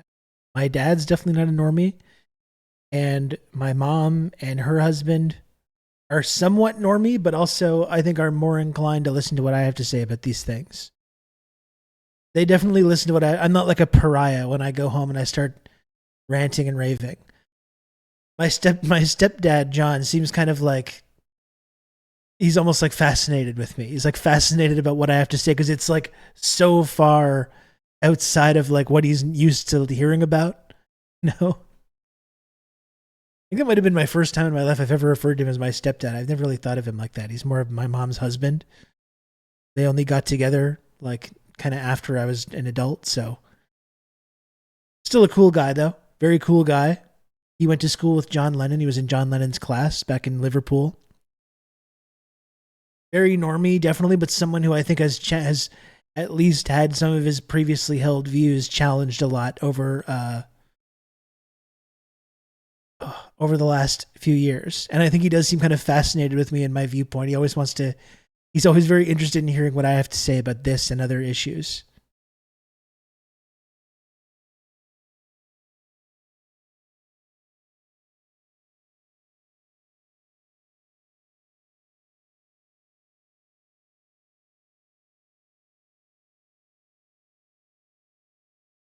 Oh man, this is frustrating because I thought I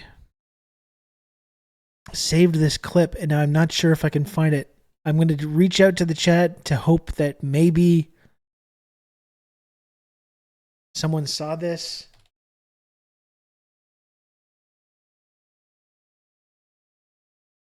There's a clip from Alberta prior to the cops showing up in this encampment of this professor basically pleading with the cops before they moved in. It doesn't have to be like this. It doesn't have to be like this. Please don't hurt my students. Did anyone see this?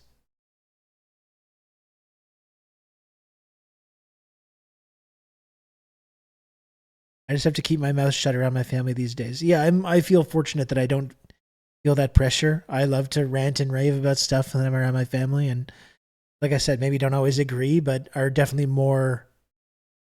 they're definitely seem to be interested in what I have to say or what my viewpoint is. Alberta's like the Texas of Canada. Yeah, I think that'd be accurate. Alberta is its own little mini independent petro state in Canada with its own kind of culture. It's like this wannabe American petro state in the middle of Canada that likes to like cosplay as being cowboys.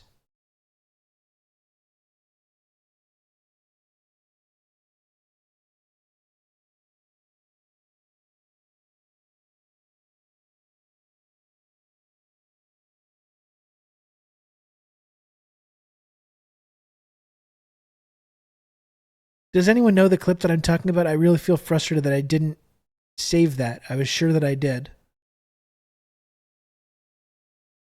Does anyone know what? Did anyone see that? What is the reputation of Manitoba? I don't even know. Someone from Manitoba could probably have to answer that question. I have no idea. Because like Ontario, where I grew up, that's like the Midwest. Alberta is like a little micro petro state. BC is like the hippy dippy granola hiking province, which is still strangely weird, totally reactionary. They're the hippy dippy granola eating hikers who call in the RCMP on indigenous encampments.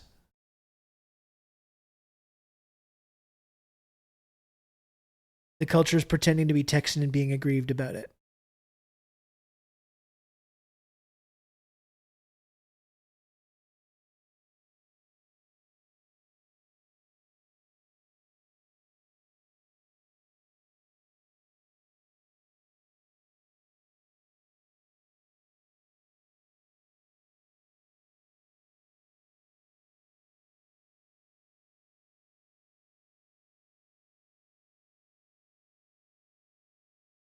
Yeah, every province is pretty much just a cultural adjunct of the states immediately to their south. The Maritimes are just eastern Maine.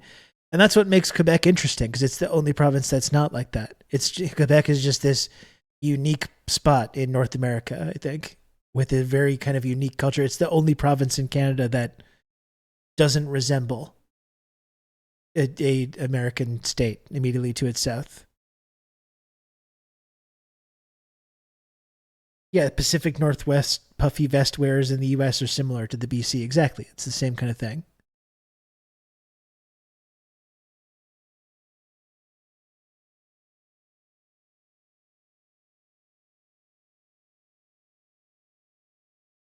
Let me see if it's on my phone. Anglos just wouldn't let French culture take root in New York and Vermont. That's true. And understandable as well. You know, I get it. I get it. You can count on me. You're going to have good old Rob to talk you through all this. Wait, Rob is from Canada? TRRS Momo mad. Thank you, Useless, for the 28 months tier 1. That's very kind of you. I really appreciate that.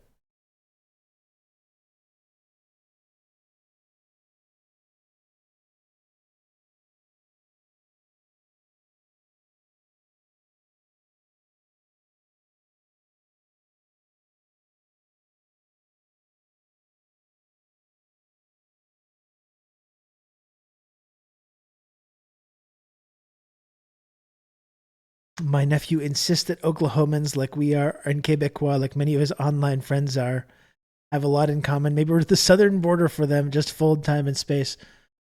I don't know if I understand the similarity, nor do I understand why your nephew is spending his time with making friends with online friends with Quebecois, but I'm willing to entertain it, though.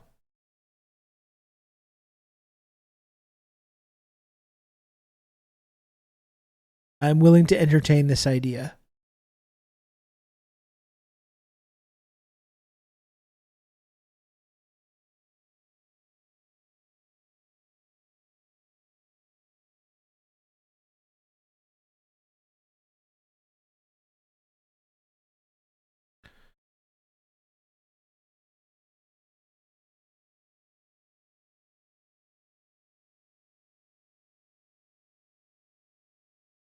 Well, wish I had saved that, but I didn't.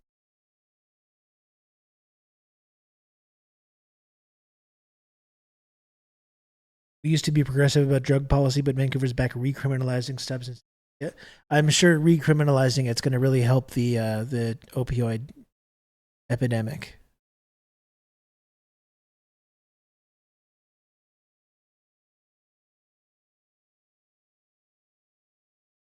So for a recap, here's some of the scenes from the before and after from the U of Alberta campus.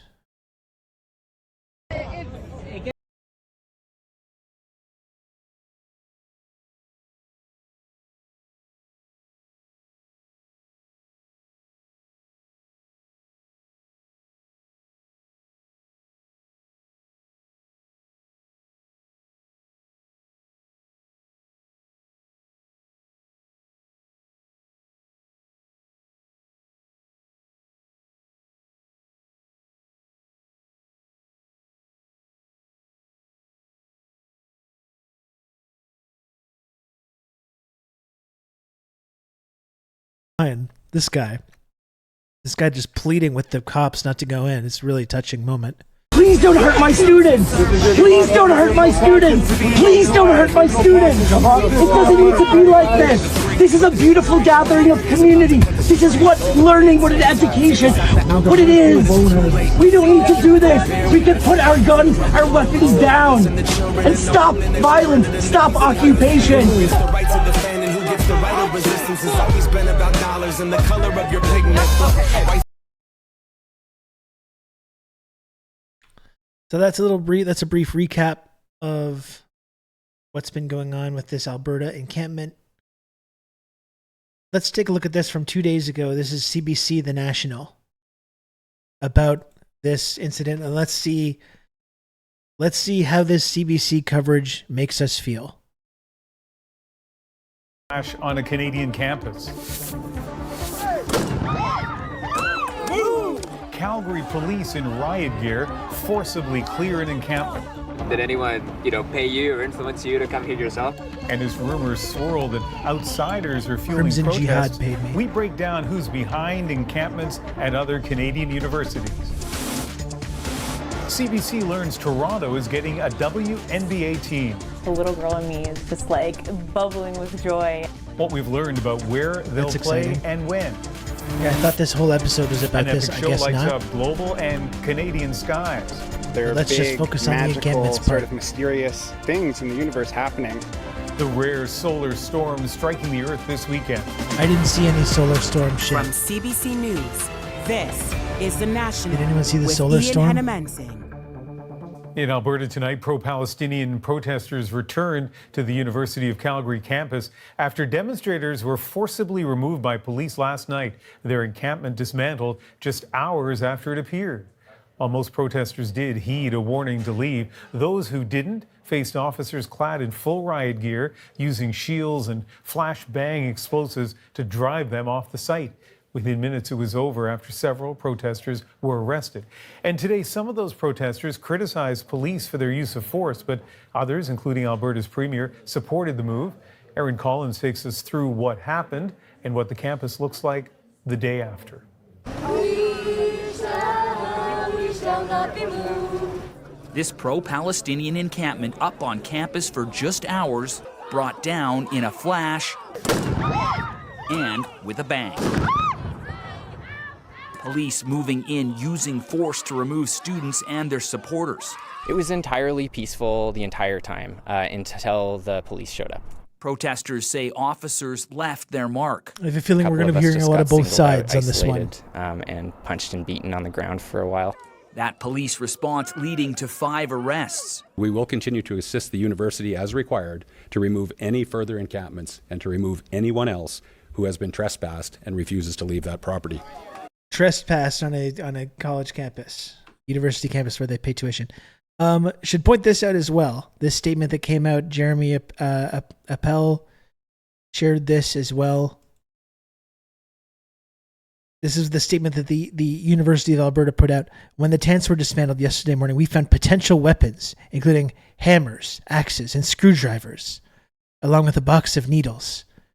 There can be no question that the encampment posed a serious and imminent risk of potential violence and injury to university community members and members of the public. It's so funny to think of it posed a risk of potential violence and injury, and that's why we had to go in with armored riot cops to beat the shit out of the students preemptively before it turned into a scene of potential violence and injury to university community members.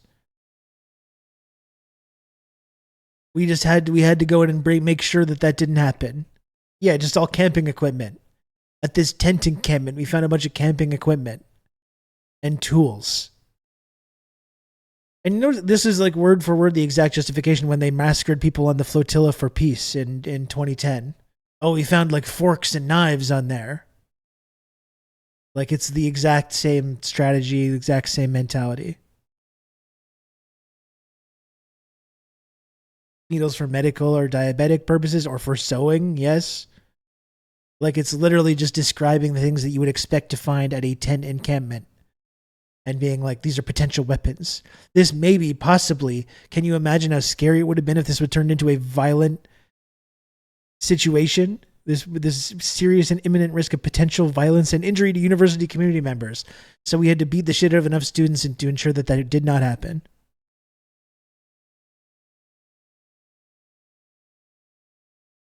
The logic is fucking amazing. University administrators say students can protest, but not camp out, a stance supported by Alberta's premier. It's already out of control in Ontario and Quebec and elsewhere, and the universities can't allow it to get out of control. Similar encampments just remain students on in tents. campuses across Canada. That's all. Some universities now threatening to remove them, but the University of Calgary moved much quicker. The moment students set something up on our campus to exercise their charter rights, the university calls police on them and they get tear gassed. But it wasn't always this way at the U of C. Protests once embraced here. This is on the University of Calgary's digital archive website of an encampment that actually happened on campus in 1999. This has happened before? It's happened before. Students have encamped on campus to have political conversations about what's going on. Students from last night's protests met with physical resistance, still undeterred. There is no time to sit back and think about the consequences, to sit back and think about what we experienced, because the people of Palestine were never afforded that right. Back on campus today, but at this rally, the focus is on praying, not staying. And Aaron, what are we hearing from protesters and students today? Yeah, well, Ian, they're clearly not happy, right? Like, they think that the police went way too far. Yeah, no shit. And they're disappointed that the university administration called the police in so quickly. So what now? The student union, they're calling for a leadership review of the university's president. That protester that we heard from in the story, the one that got hit in the face, he says he'll be pressing a complaint against the police. Move. And protest Stop resisting. organizers, well, Ian, you can see, they say they're not going anywhere. Aaron Collins on the University of Calgary campus this evening. Okay, well, that's all the... Protesters at Montreal's McGill University remain defiant after the school filed a request for an injunction demanding that encampment be dismantled. We will not be deterred. We will remain here until our demands are met. The application for an injunction states neither McGill nor the Montreal Fire Service have been able to get access to the protest area for health and safety compliance checks. A hearing will be held on Monday. And beyond the campus protest, a major show of support for Palestinians today at the United Nations. So I don't know. I mean, this is a very like standard Canadian view of it. It's like it's this very down the line. Here's what the students are saying. Here's what the police PR people are saying. Here's what the premier and the university is saying. You decide for yourself. You know, could be worse. Certainly. I mean, you have like Dana Bash and people on CNN basically calling them Nazis. They're not doing that. It's just very much. This is very much the straight down the middle, zero possibility of ever being accused of being subjective or biased in any way. I mean, and in that in and of itself, even though you're having the student's viewpoint being promoted, when you talk about like riot cops beating up students at this encampment, anti-genocide students, it's presented as this kind of like benign thing. And here's what the students saying, and here's what the police are doing. You know, when it's like, really, if you're a journalist that's speaking truth to power, shouldn't your role be to criticize when the state sends in armed thugs to beat up college students?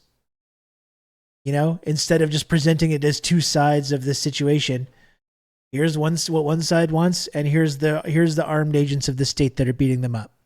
And I'm not going to pass any judgment or inject any kind of like moral questions into that in any way. Let's just like hear from both sides and call it a day.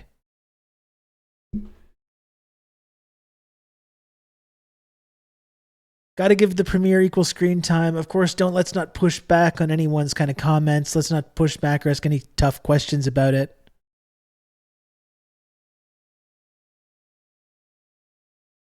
It's weird to think universities should divest their endowments completely. Like they shouldn't be allowed to invest in companies at all. Yeah, I mean, a lot of these universities are just glorified hedge funds, basically. Like I think that's the fucked up thing that a lot of people are realizing right now. Yeah, that's true capital J journalism. That's right. And ironically, like when they talk about, like if they were to talk about Tiananmen or whatever, that would be viewed as being like a horrible way to talk about that. Here's what the Chinese state wants. Here's what the student Tiananmen protesters want. Both sides are making points. No one's right or wrong. We're just presenting both sides. No, and our media would never present a situation like Tiananmen like that. It's viewed in full black and white, David versus Goliath, innocent student protesters, authoritarian government. That's the kind of stakes, the way it's presented to the viewer. There's no neutrality.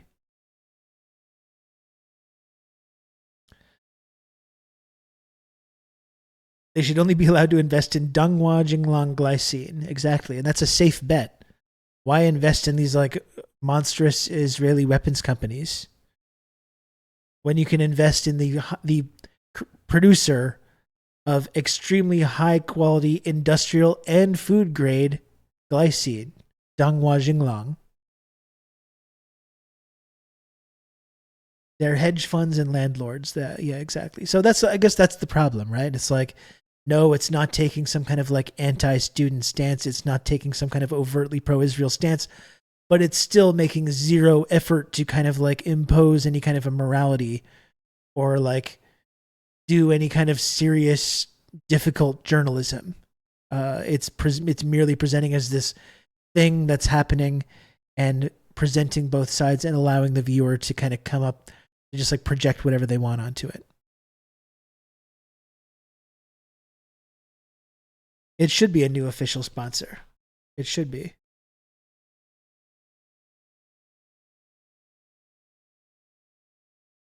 Donghua Jinglong.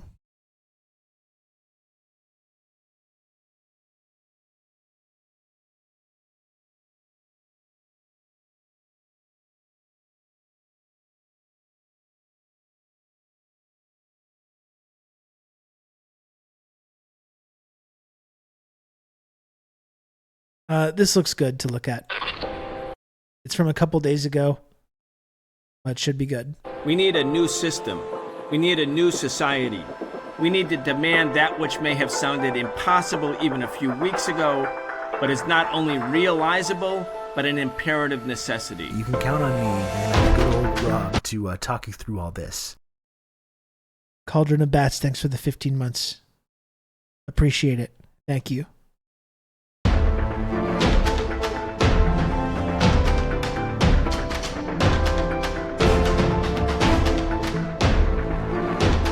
In a massive nationally coordinated crackdown, the United States has arrested more than 3,000 students in the past few weeks. Many have been beaten, many have been tear gassed, pepper sprayed, they've been expelled from their housing. Many will be expelled from their universities altogether. By the way, should also point out the bombardment this weekend in Gaza was like just as bad as it's been over the last 7 months. To mark up the size of the account. This segment of TRRS is brought to you by Donghua Jinglong. Donghua Jinglong, for all your industrial and everyday glycerol needs. Thank you, Joe. Thank you, Joe, for the 200 bits. And thank you again to our official sponsor, Donghua Jinglong Industrial and Food Grade Glycine. All of the reports coming from Gaza this weekend was that the bombardment was like as bad as it's been, since October. which is like, it's fucked up because it's like, it's almost like a tantrum. It's almost like Israel were so offended by even the suggestion that Biden would put in some kind of limit or red line to like their mass murder, that they're like bombing even more intensely and killing even more children, just as this totally like petulant temper tantrum after being basically even the suggested that there should be some kind of a limit to what they're doing. I saw Justin Potter also kind of speculating that if they use up the bombs that they have, it will force Biden to humiliate himself by rearming them, even after kind of like suggesting that there might be some kind of a limit to the extent to which they'd continue arming them. But just another example of how fucking awful and horrifying this leadership is and this country is acting.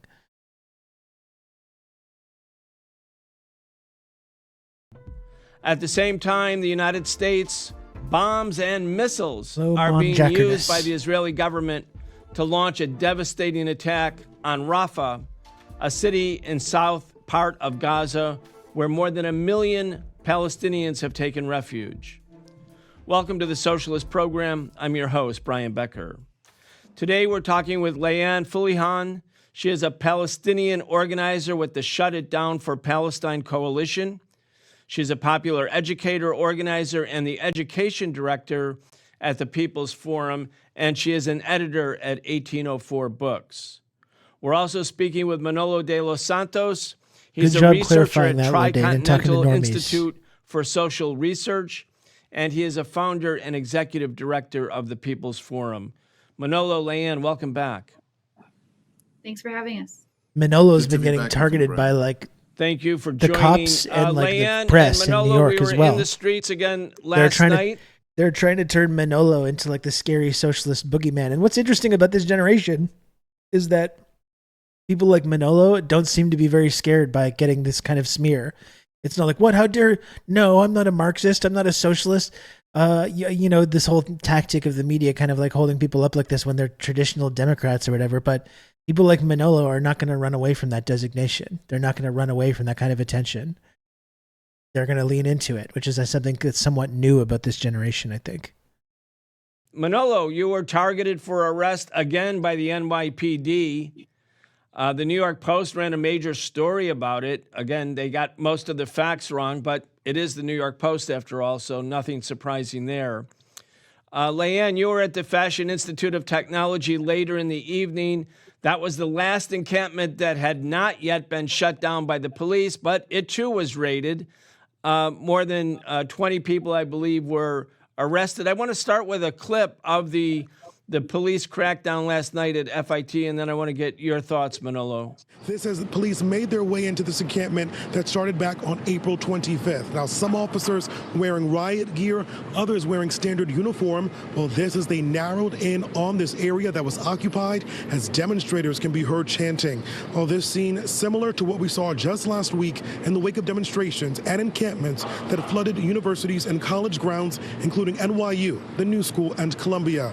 Now, this is believed to be the last remaining encampment on a city campus that was authorized to be cleared by police. And important to note, Columbia University altering their commencement ceremonies by foregoing their university-wide graduation. You Calgary. Manolo, if this had been taking place in the last couple of weeks in the People's Republic of China or Russia or Cuba or Venezuela, we'd be hearing from the U.S. media that it showed that these countries were not, in fact, democracies, that they were autocratic regimes. But this is what's been going on. Let's talk about it. I would go even further. If it had been Cuba or China, the UN would have called for sanctions on the regime that would have arrested thousands of students for practicing their right to free speech. And I think what we've seen since April 17th is the continuation of a mass movement in the streets that has brought together hundreds of thousands of young people who feel that they have a right to fight for this just cause, which is the cause of the Palestinian people, to end the genocide. Since April 17th, when the Columbia students took on the first encampment and were so violently repressed, they sent a call, I think, not just to their fellow students at Columbia, but to students across the country and around the world to also take up this flag, calling to disclose and divest the complicity of universities in the US with the genocide that the Israeli regime is practicing. And, you know, despite the repression, despite hundreds of students being arrested, thousands more came out. And that's what we saw. It extended from Columbia like wildfire to new encampments at FIT, at NYU, at Parsons, at the School of Visual Arts, at the New School, at Fordham University, at the City University of New York, City College campus, and to hundreds of campuses across the country, to the point where, can it really be stopped just by shutting down the encampments? I think no. I think a new movement, a new phase of the movement has been launched. Leanne? I kind of might have missed your commentary on PM Legault asking for the police to clear out protesters from McGill. I went to Concordia, so I'm kind of concerned by all this. Yeah, well, I went to the encampment shortly after it started and did a live broadcast from there. And I know people that are there as well. I think so far, I don't know if Legault has the power to make that happen. I know the courts in Quebec have so far refused to grant the injunction that would allow them to do that. So who knows? But obviously, I'm sure Montreal police, who are some of the most brutal cops anywhere, are just licking their chops, ready to go in and start beating up students. So I hope that it does not happen, because it's going to be just as grotesque as we've seen elsewhere. I should try to make it back to the encampment. Maybe I'll go this week.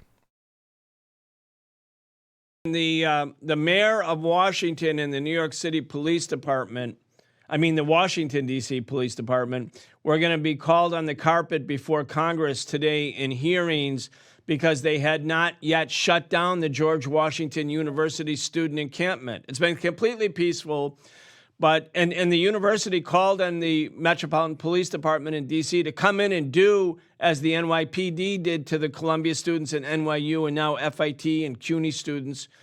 But the D.C. cops said, no, we don't want to do it. That's because they've been sued so many times for earlier brutality against protesters.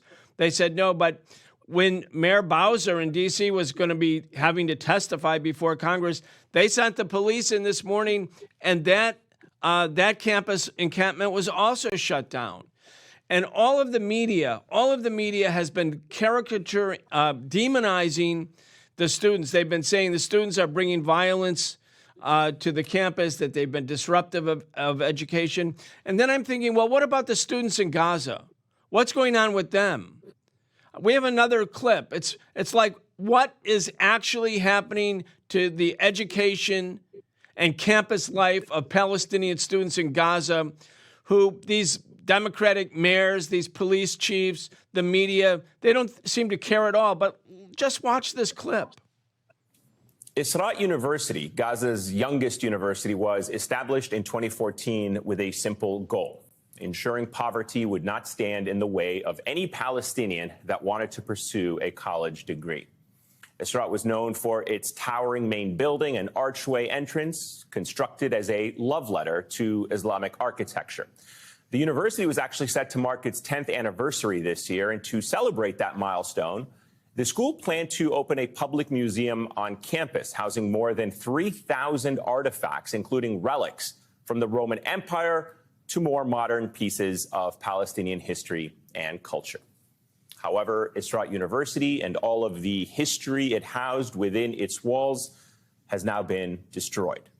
On January 17th, the Israeli Defense Forces demolished the university's main building, reducing it to rubble in a matter of seconds. The Israeli military initially tried to justify this action, claiming that the campus had been, quote, used by Hamas for military activity, and that there were concerns the group might use it to attack Israeli forces. But later, the Israeli military admitted there had been flaws in the operational process, including in the decision to destroy the entire building. That's some flaw, Leanne, a flaw in their planning. They blew up the whole university. And again, when you think about the way the media, and it's the Democratic pro-democratic media like MSNBC or Fox News, pro-Republican media. It's all the same, treating American students as like heinous criminals. Meanwhile, the U.S. is financing blowing up 5 of the 7 universities in Gaza. Absolutely. And it shows just how clear and correct the students have been. The reason why they're being Husker, how's repressed it so going? violently, I'm sure, is because of the fact that they are No worries. expressing Maybe the someone will conscience bestow of this you a country. gifty. They We'll are see. raising up to the consciousness of millions of people across the United States of what's actually happening, what the White House is actually supporting, and what the White House is actually doing in Palestine. They have decided that they're not going to stay quiet. They did this wave of encampments that was so brilliant and so brave and courageous and faced the worst elements of U.S. state violence directly. And what they've done basically is just shown people the clarity of what's going on in Israel. There is no ability to describe what Israel is doing as defense. They have been bombing universities, but not just universities. They have been bombing hospitals. Just yesterday, they closed the only border crossing in which aid was able to come through, where people were able to go in and out of Gaza. Another mass grave was found this morning at Al Shifa Hospital. They have been destroying systematically, not just in the past 7 months, but maybe at a slower pace over the past 76 years, with ups and downs, waves of genocidal assault, and then a slower wave. But the past 7 months, they have been their genocide has been live streamed to the world and to people's phones. There is no ignoring it at this point. The program of the Israeli occupation of Palestine is not self-defense. There is no justification for it. It is purely ethnic cleansing of the Palestinian people from their land. And to do that, they have to destroy everything that sustains life. There's no other way to ethnically cleanse a population. We know this. What is happening right now is very clearly and undeniably genocide. The students have decided that they are going to raise their voices and take a stand against this, something that the country cannot ignore. And like Manolo said, it has sparked a new wave of this mass movement for Palestine that is creating a serious political crisis for the U.S. government. Manolo, Karl Marx You're said gonna that have the good old ideas of Rob any to, talk you society through are all this. Anon, thanks for gifting a sub to Husker. Thank you, Anon. the ideas of its ruling class. That is, until revolution changes society. The media coverage is a clear example of the thinking, feelings, and thoughts of the ruling class, and they want to make those the ideas of the United States. So everything has been turned upside down in order to conform with the needs of ruling class propaganda. So the students who are the victims of police violence are made to be the perpetrators of violence. The Israelis who are blowing up universities we're told, are doing it in self-defense. When they bombed hospitals and destroyed hospitals, which now everybody acknowledges, for days, maybe a week or 2 weeks, the big debate in the U.S. media was whether it was an errant rocket set off by a Palestinian resistance faction that destroyed Al Shifa Hospital, when we now know the Israelis were destroying all the hospitals like they destroyed the universities. Just an upside-down remembering that whole version of discourse is just so reality enraging. in order to conform with bourgeois ruling class propaganda. I have another clip that I want to play. It's about how the media is actually treating demonstrators. Again, it's from an MSNBC clip. It's excellently done. It's a montage. Again, I want to play this for you, for the audience, and then get your thoughts. For almost 7 months, the war has halted the studies of at least 88,000 students, according to the Palestinian Authority's Ministry of Higher Education. But if you've turned on television here in America, it is apparently American universities that are under attack. As pro-Palestinian This is pretty anti-war protests decent shit for continue being to on spread to MSNBC. college Like, campuses there is a across the shift country, that's happening. Coverage The of media these is still demonstrations largely has dog shit. dominated mainstream media. Here's just a really small glimpse at how these protesters have been described. Watch. The fact that this is on MSNBC is that's what this looks like to me. This might look like January evidence 6th, of a shift but that's it's happening. 1,000 times worse. Charlottesville was a little peanut, and the hate wasn't the kind of hate that you have here. harkening back to the 1930s in Europe, and I do not say that lightly. Keep marching for Hamas, kids. This is not what students bring to school. Hamas is here.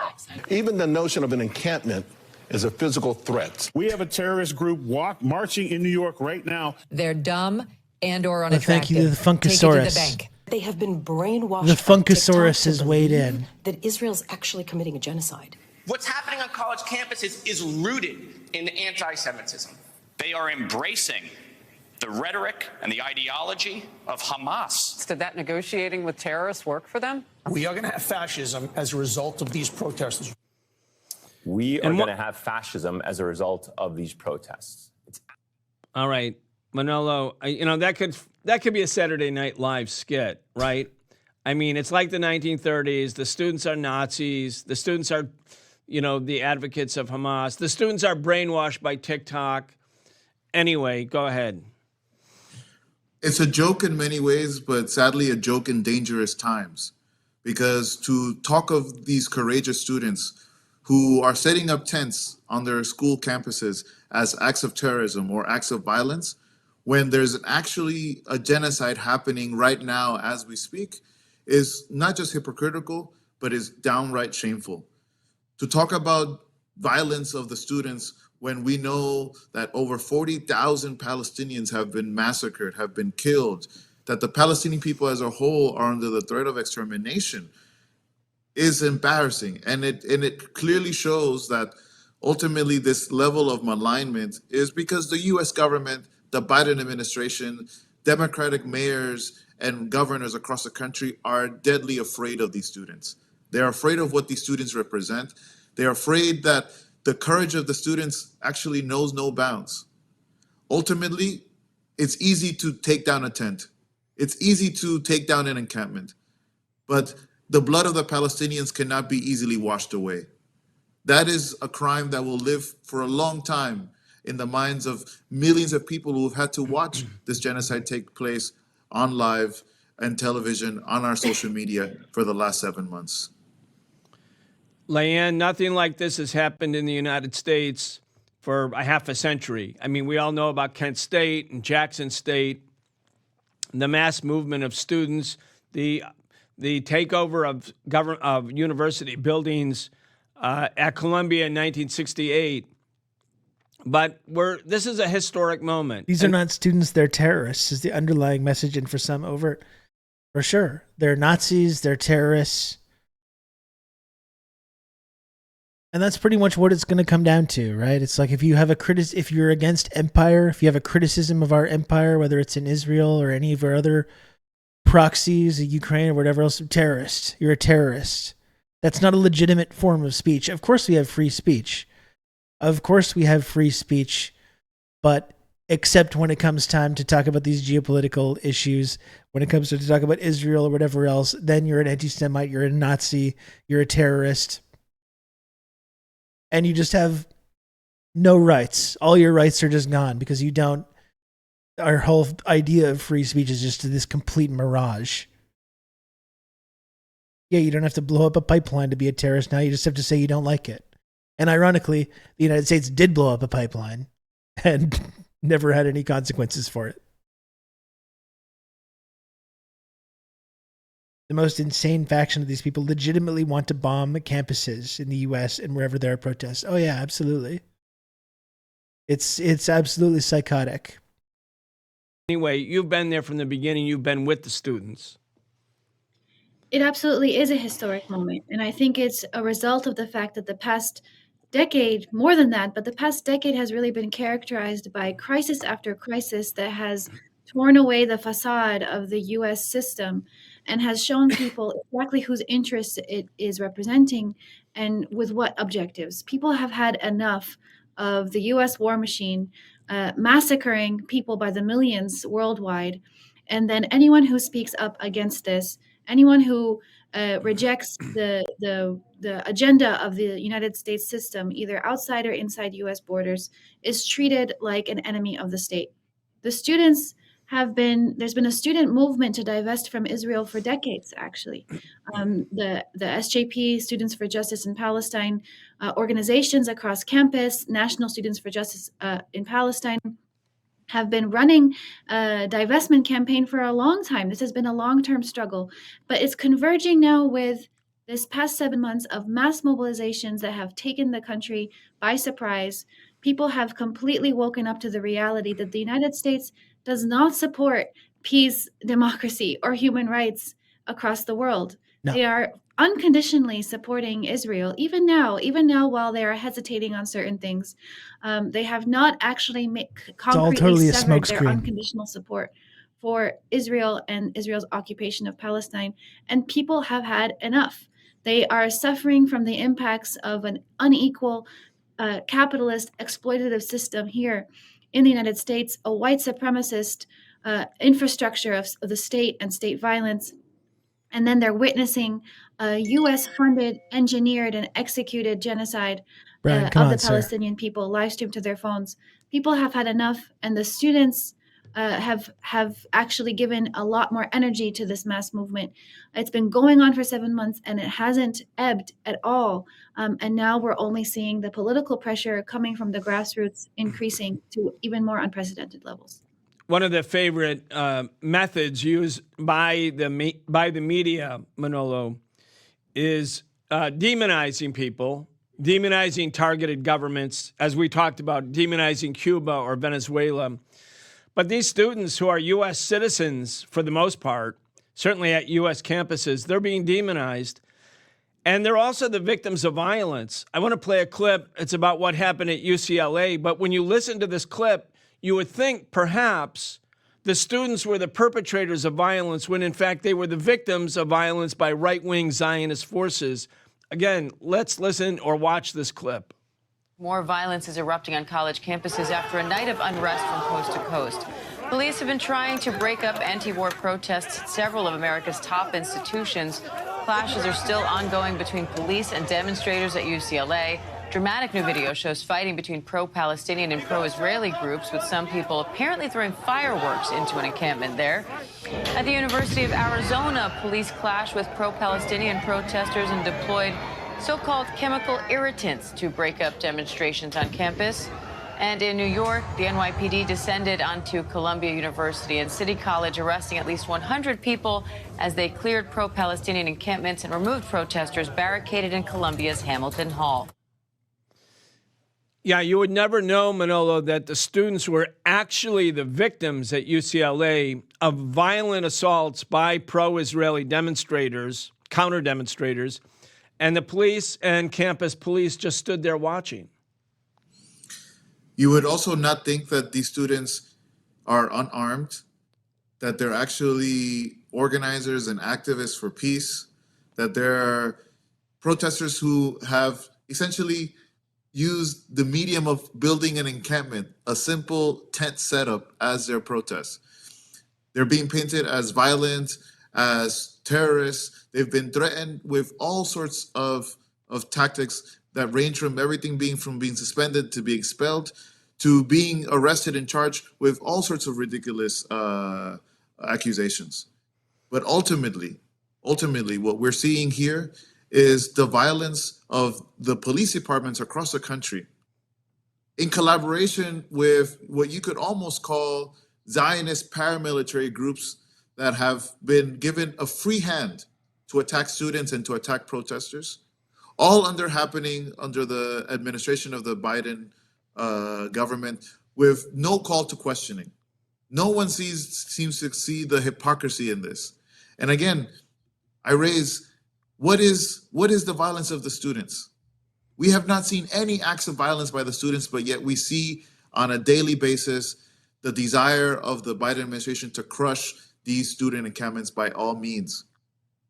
And the desire of the Israeli government to crush and to destroy the Palestinian people by all means. These are the actual acts of violence that we face in our world today. And in this time in which the world is calling for ceasefire, at this moment in which Hamas has already signed a ceasefire agreement, has said it's willing to sign the ceasefire agreement, and people of the world are hopeful for this, the US government, from Biden all the way down, seem more interested in shutting and violently repressing the students than they are to achieve a true ceasefire agreement. And again, for people watching this show, the B-roll that you see, those are pro-Israeli counter-protesters at a peaceful encampment at UCLA, violently attacking the demonstrators. Now you see police using rubber bullets, shooting people, shooting students. Leanne, there's also the allegation that not only are the students the perpetrators of violence when they're in fact the victims, but that they are being instigated by outside agitators, that they don't have a mind of their own. They're like puppets on a string. And that there's these which is also a mirror of like anti-Semitic propaganda, insidious professional agitators who are the real problem here. Those poor, young, innocent students, they're either dupes or criminals themselves, one or the other. Those are the two available also options. A mirror of like but they're being manipulated by professional when the USSR was around outside as agitators. Well. Anyway, here's Eric Adams, former cop, New York City mayor.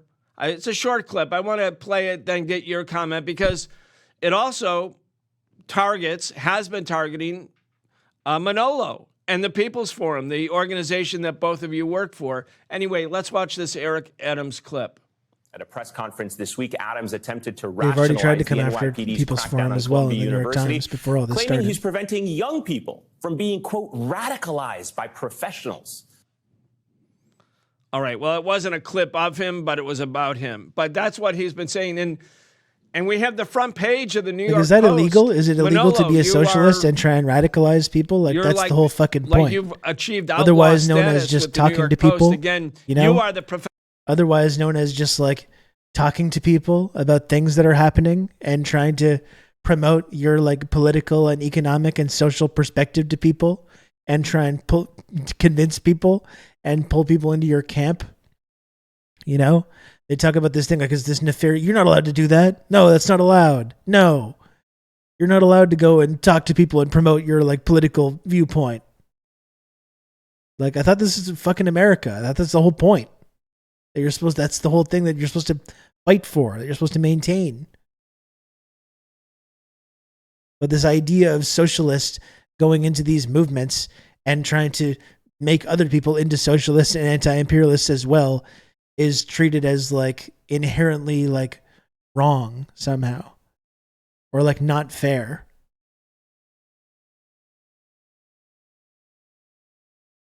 Professional organizer. Anyway, I think we have an image of the front page of the New York Post. Let's see, what does it say? Oh, so you're a Hamas cheering, Cuba connected radical, and that's you being targeted once again for arrest. Leanne, you work with Manolo. You just actually went on social media to talk about what the New York Post has been doing. A big campaign, it's again, not fair because their political beliefs targeting suck people who are organizing support for the Only students. we're allowed as to if do that. The students are a puppet on somebody else's string. Well, I'm getting kind of tired of hearing this refrain over and over again. If your political vision of capitalism and imperialism is so great, you should be confident that people can come in and criticize it because you know that it's superior. But when you know it's inferior, you're just like, no, you're not allowed. You're not allowed to do that. Only we can do that. Only we can indoctrinate people through our multi-billion-dollar mass media machine.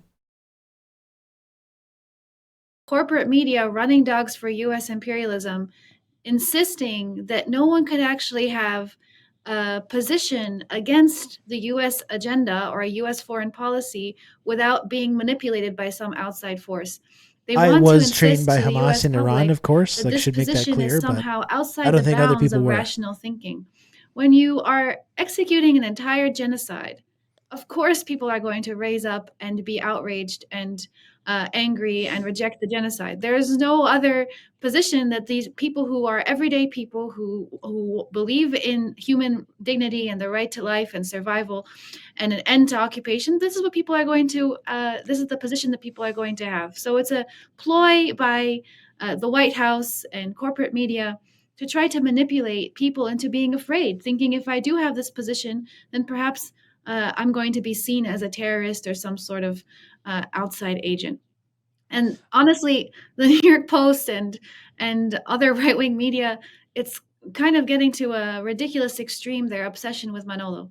They want to use Manolo, demonize Manolo, to make him the cause of the student protests, because they can't admit that the cause of the student protests is their own actions. Eric Adams represents the biggest police force in the United States and bigger than some militaries in other countries across the Most world. militaries. And he's been using this police force to terrorize and repress freedom of expression for the Palestinian cause. He's been using this police force to try to manage the political outrage and the shift in public consciousness that has been happening for the past 7 months. And besides that, this police force that has been terrorizing working people, Black and brown people across New York City for quite some time, forever. And so to use Manolo as kind of like this demonizing Manolo and following him around and making these outrageous claims. First of all, the People's Forum is an educational center. We provide political education. We are a public space where people can come and gather and discuss and speak freely about the issues that they care about, which obviously is not able to be done even on university campuses, which claim that that's their mission. That's what we do here. In no way, shape, or form are we or Manolo kind of pulling the strings behind the very beautiful and courageous student movement. That was done by the students.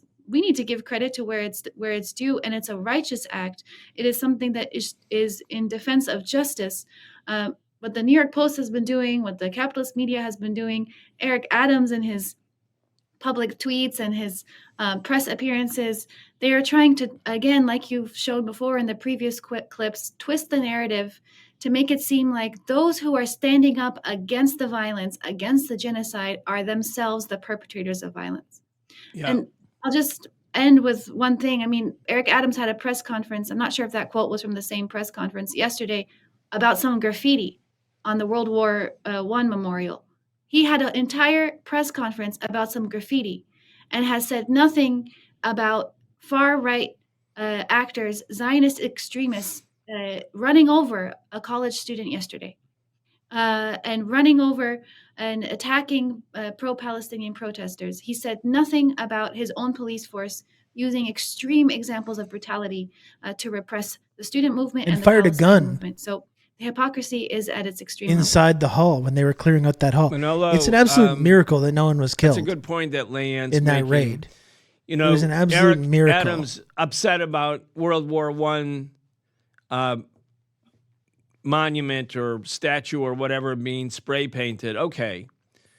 But what about World War I? At the time the United States was Brian off on entering his World history, War I, there was a big anti-war historical movement, like materialist there is tip. against the Gaza war. Eugene Debs made a speech against the war. He said, I'm not going to go kill workers from another country. I'm going to oppose the U.S. entrance into the war. And because he made that speech,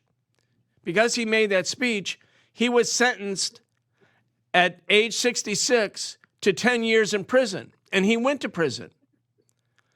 So the war was obscene. 20 million people died. Eric Adams is upset because somebody spray painted it, allegedly. But the war itself isn't the issue. The killing of 20 million people isn't the issue. The sending of U.S. labor leaders like Eugene Debs to prison for speaking out against the war, that's not the issue. Again, it's the reframing of the debate such that the ruling class ideas, the ideas of support for the genocide that Israel is launching, that those become normalized and acceptable. And even with all of this propaganda, huge parts of the American population aren't buying it. They're not buying it. And I think that what's happening to you, the targeting of you, is again a way to distract attention from the real issue. The righteous and heroic efforts of the U.S. students and the struggle of the Palestinian people to end a genocide. So anyway, let's just talk about what's happened to you. Leanne just tweeted about it, but it's quite remarkable. You've been There's been 4 articles, hit pieces by the right-wing New York Post against you. You're on the front page. Let's bring that image back up if we can of that front page. It says, leader of Hamas cheering radical activist group hauled away by NYPD at FIT encampment. Well, again, you weren't arrested at the FIT encampment, but that's the front page. Let's pull that image up. Anyway, were you at the FIT? Let's just clarify it for the public. Were you arrested at FIT? To be very clear, I was arrested while leading a march that we had called All Out for Rafah, starting at Union Square earlier in the day. And, you know, I am proud to be part of a long tradition in this country that goes back over 100 years, that starts with Eugene Debs, but continues in the figures of many others, from Martin Luther King to Claudia Jones, who have been socialists, who have stood against war, who have stood up against genocide, who have stood up for the noble causes, the just causes of our shared humanity. The officer that fired the gun said he was using it as a flashlight, though. Okay, well, problem solved. Crisis averted. I mean, when they say that, when Eric Adams says we are radicalizing the children, I would say the children are radicalizing us, because they are willing to risk arrest. They are risking expulsion, suspension. They are risking losing their homes at their universities. They're risking essentially being doxxed and gaslighted and ostracized by sections of society. But they do it not because anyone can give them the order to. They're doing it because they're motivated by, I would say, the most altruistic values, a sense of a commitment to the truth, a sense of we have to do what is right. I mean, if only the rest of our society could follow the example of these students who are risking it all to try to stop the war machine. And more importantly, because, you know, there's been so much focus on the students, but the students have been consistently reminding us and calling us to remember and to pay attention to what's happening in Rafah right now as we speak. I mean, they saw clearly what others in society have refused to see, which is there's a high level of complicity of all our institutions, from the government to our universities, in maintaining and developing and supporting the acts of genocide. And we see it more clearly when the people who repress the students include, for example, lecturers at Columbia University who are former IDF soldiers, who are associated with the Israeli intelligence, and who also work for the NYPD. This is actually what should be concerning us as a society. These are the actual outside agitators. The fact that there are Israelis who operate with impunity inside the United States, with full support of the United States government, to attack, to dox, to go after student protesters. I want to play another clip. This is from Emory College in Georgia. Again, peaceful protest. But, you know, in Georgia, the police have been acting against the protesters against Cop City. They came in on Emory College. They arrested the students. They shot at them. They used pepper spray. They arrested their professors, Leanne. The professors went, you know, they were really standing up. And this has also been happening all around the country. Professors and faculty are coming out. It's very sad when these talking heads and political functionaries think that there must be some kind of cabal or malevolent leaderships group leading these protests. Well, it was interesting. I was saying that earlier, Risk Converse. It's like you see how they use these anti-Semitic tropes. Like they take the exact same tropes. Who's the puppet master behind all these protests? Like this is like a classic.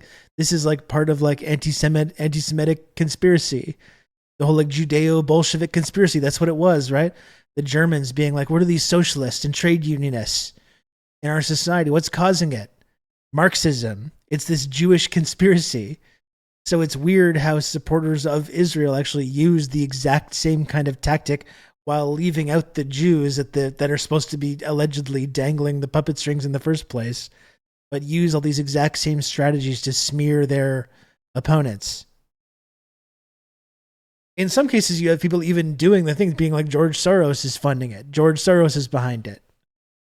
So it's amazing the way that, like, even in an effort to like claim that they are against anti-Semitism, they use these tropes, and they even, in some cases, blame Jews for being the masterminds and puppet masters behind these protests. It's fucking insane. Yeah, it's the Judeo-Bolshevik to Islamo-Bolshevik pipeline. That's right. That's exactly right. And you're right, Venus. Always projection. The U.S. funds opposition that causes coups. It's their strategy. It's their like destabilization and regime change policy.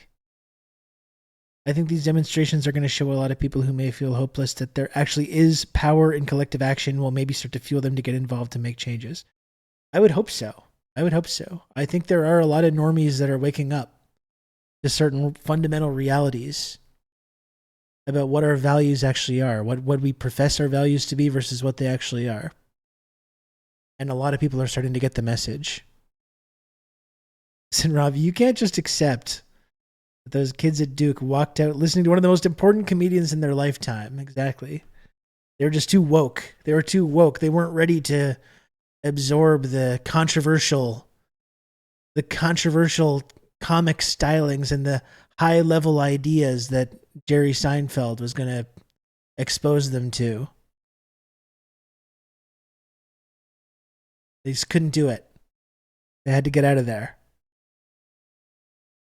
And standing with their students. And the students are really, people might say, oh, these are students from elite colleges. They're What's the all deal with privileged. Hamas? Well, you know, when you look at who was even arrested, one of the media reports about who was arrested at Columbia, which of course is considered one of the but he's a elite pervert, universities. Dude. It was. It would actually be a really funny like Seinfeld episode if Kramer like somehow like inadvertently joined Hamas. That would actually be quite funny. He normally connects with kids that age. Exactly. What was the joke? The last time he was so concerned about high school students walking out, it was when he was picking them up for their date.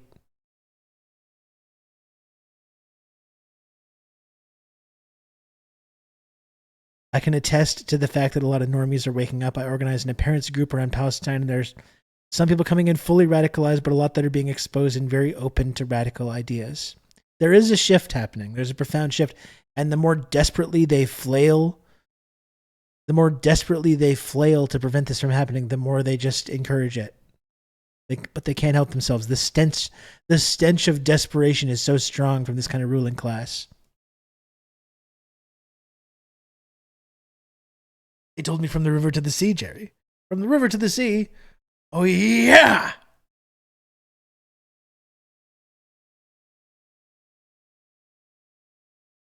People were from working class backgrounds. It was very racially diverse. So the stereotyping of students has also been largely a misnomer. Anyway, let's watch this clip from Emory University. It's quite something, but again, emblematic of what's going on all over the country. This was how the day started. Dozens of people with tents, bullhorns, and other displays joining with other major universities across the country, calling for an immediate ceasefire. Then this.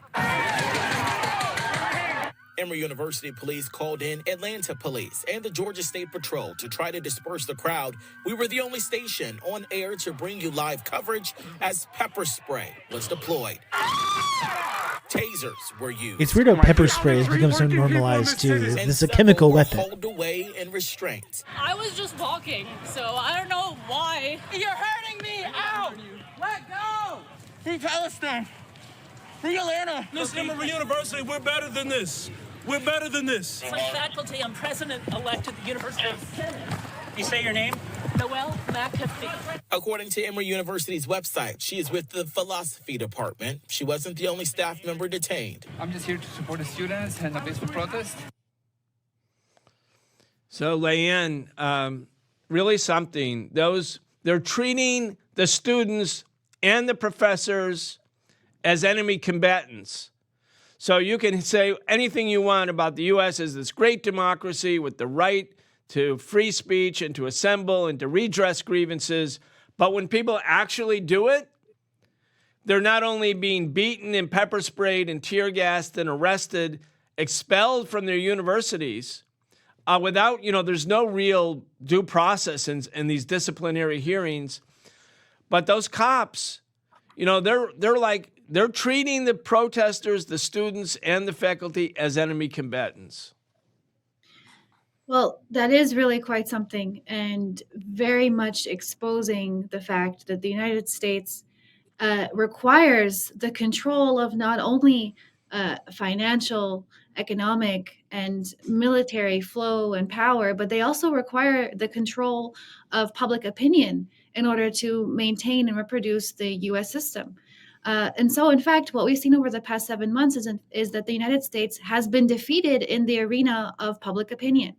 And so the threat that the students and the professors and that anyone who is confidently raising up the perspective, the position of being for Palestine, for human life, for human dignity against imperialism is a major threat to the United States because they are losing in this arena of public opinion.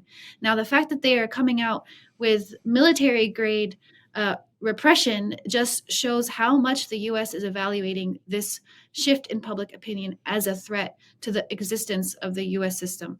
And I think it's something that actually we should, you never have to measure whether or not you are on the right side based on how the enemy responds. But I think what it does show is that this movement is creating not just a symbolic rejection of the genocide, but it is threatening the status quo in a way that the United States has not seen in some time, and that they are willing to unleash the worst elements of state repression in order to try to control it again. What we saw in Colombia is that that's backfiring. When they went in and did the first wave of arrests, it set off a wave of encampments across the country. It has brought in other people, not just students, like you said, professors, parents, people who perhaps weren't part of the mass movement for Palestine yet, who still kind of didn't see it as something urgent for them to participate in, are now joining. And so in a way, the repression has only made the resistance grow stronger. This is a common formulation that I think all of us have heard, and that has been seen in moments of imperialist assault and occupation across the world. And it's really incredible to have the students show us what the right position is, the right posture, what courage really means in this moment. And to see the United States flailing, trying to regain control of the narrative, which they haven't been able to do since October.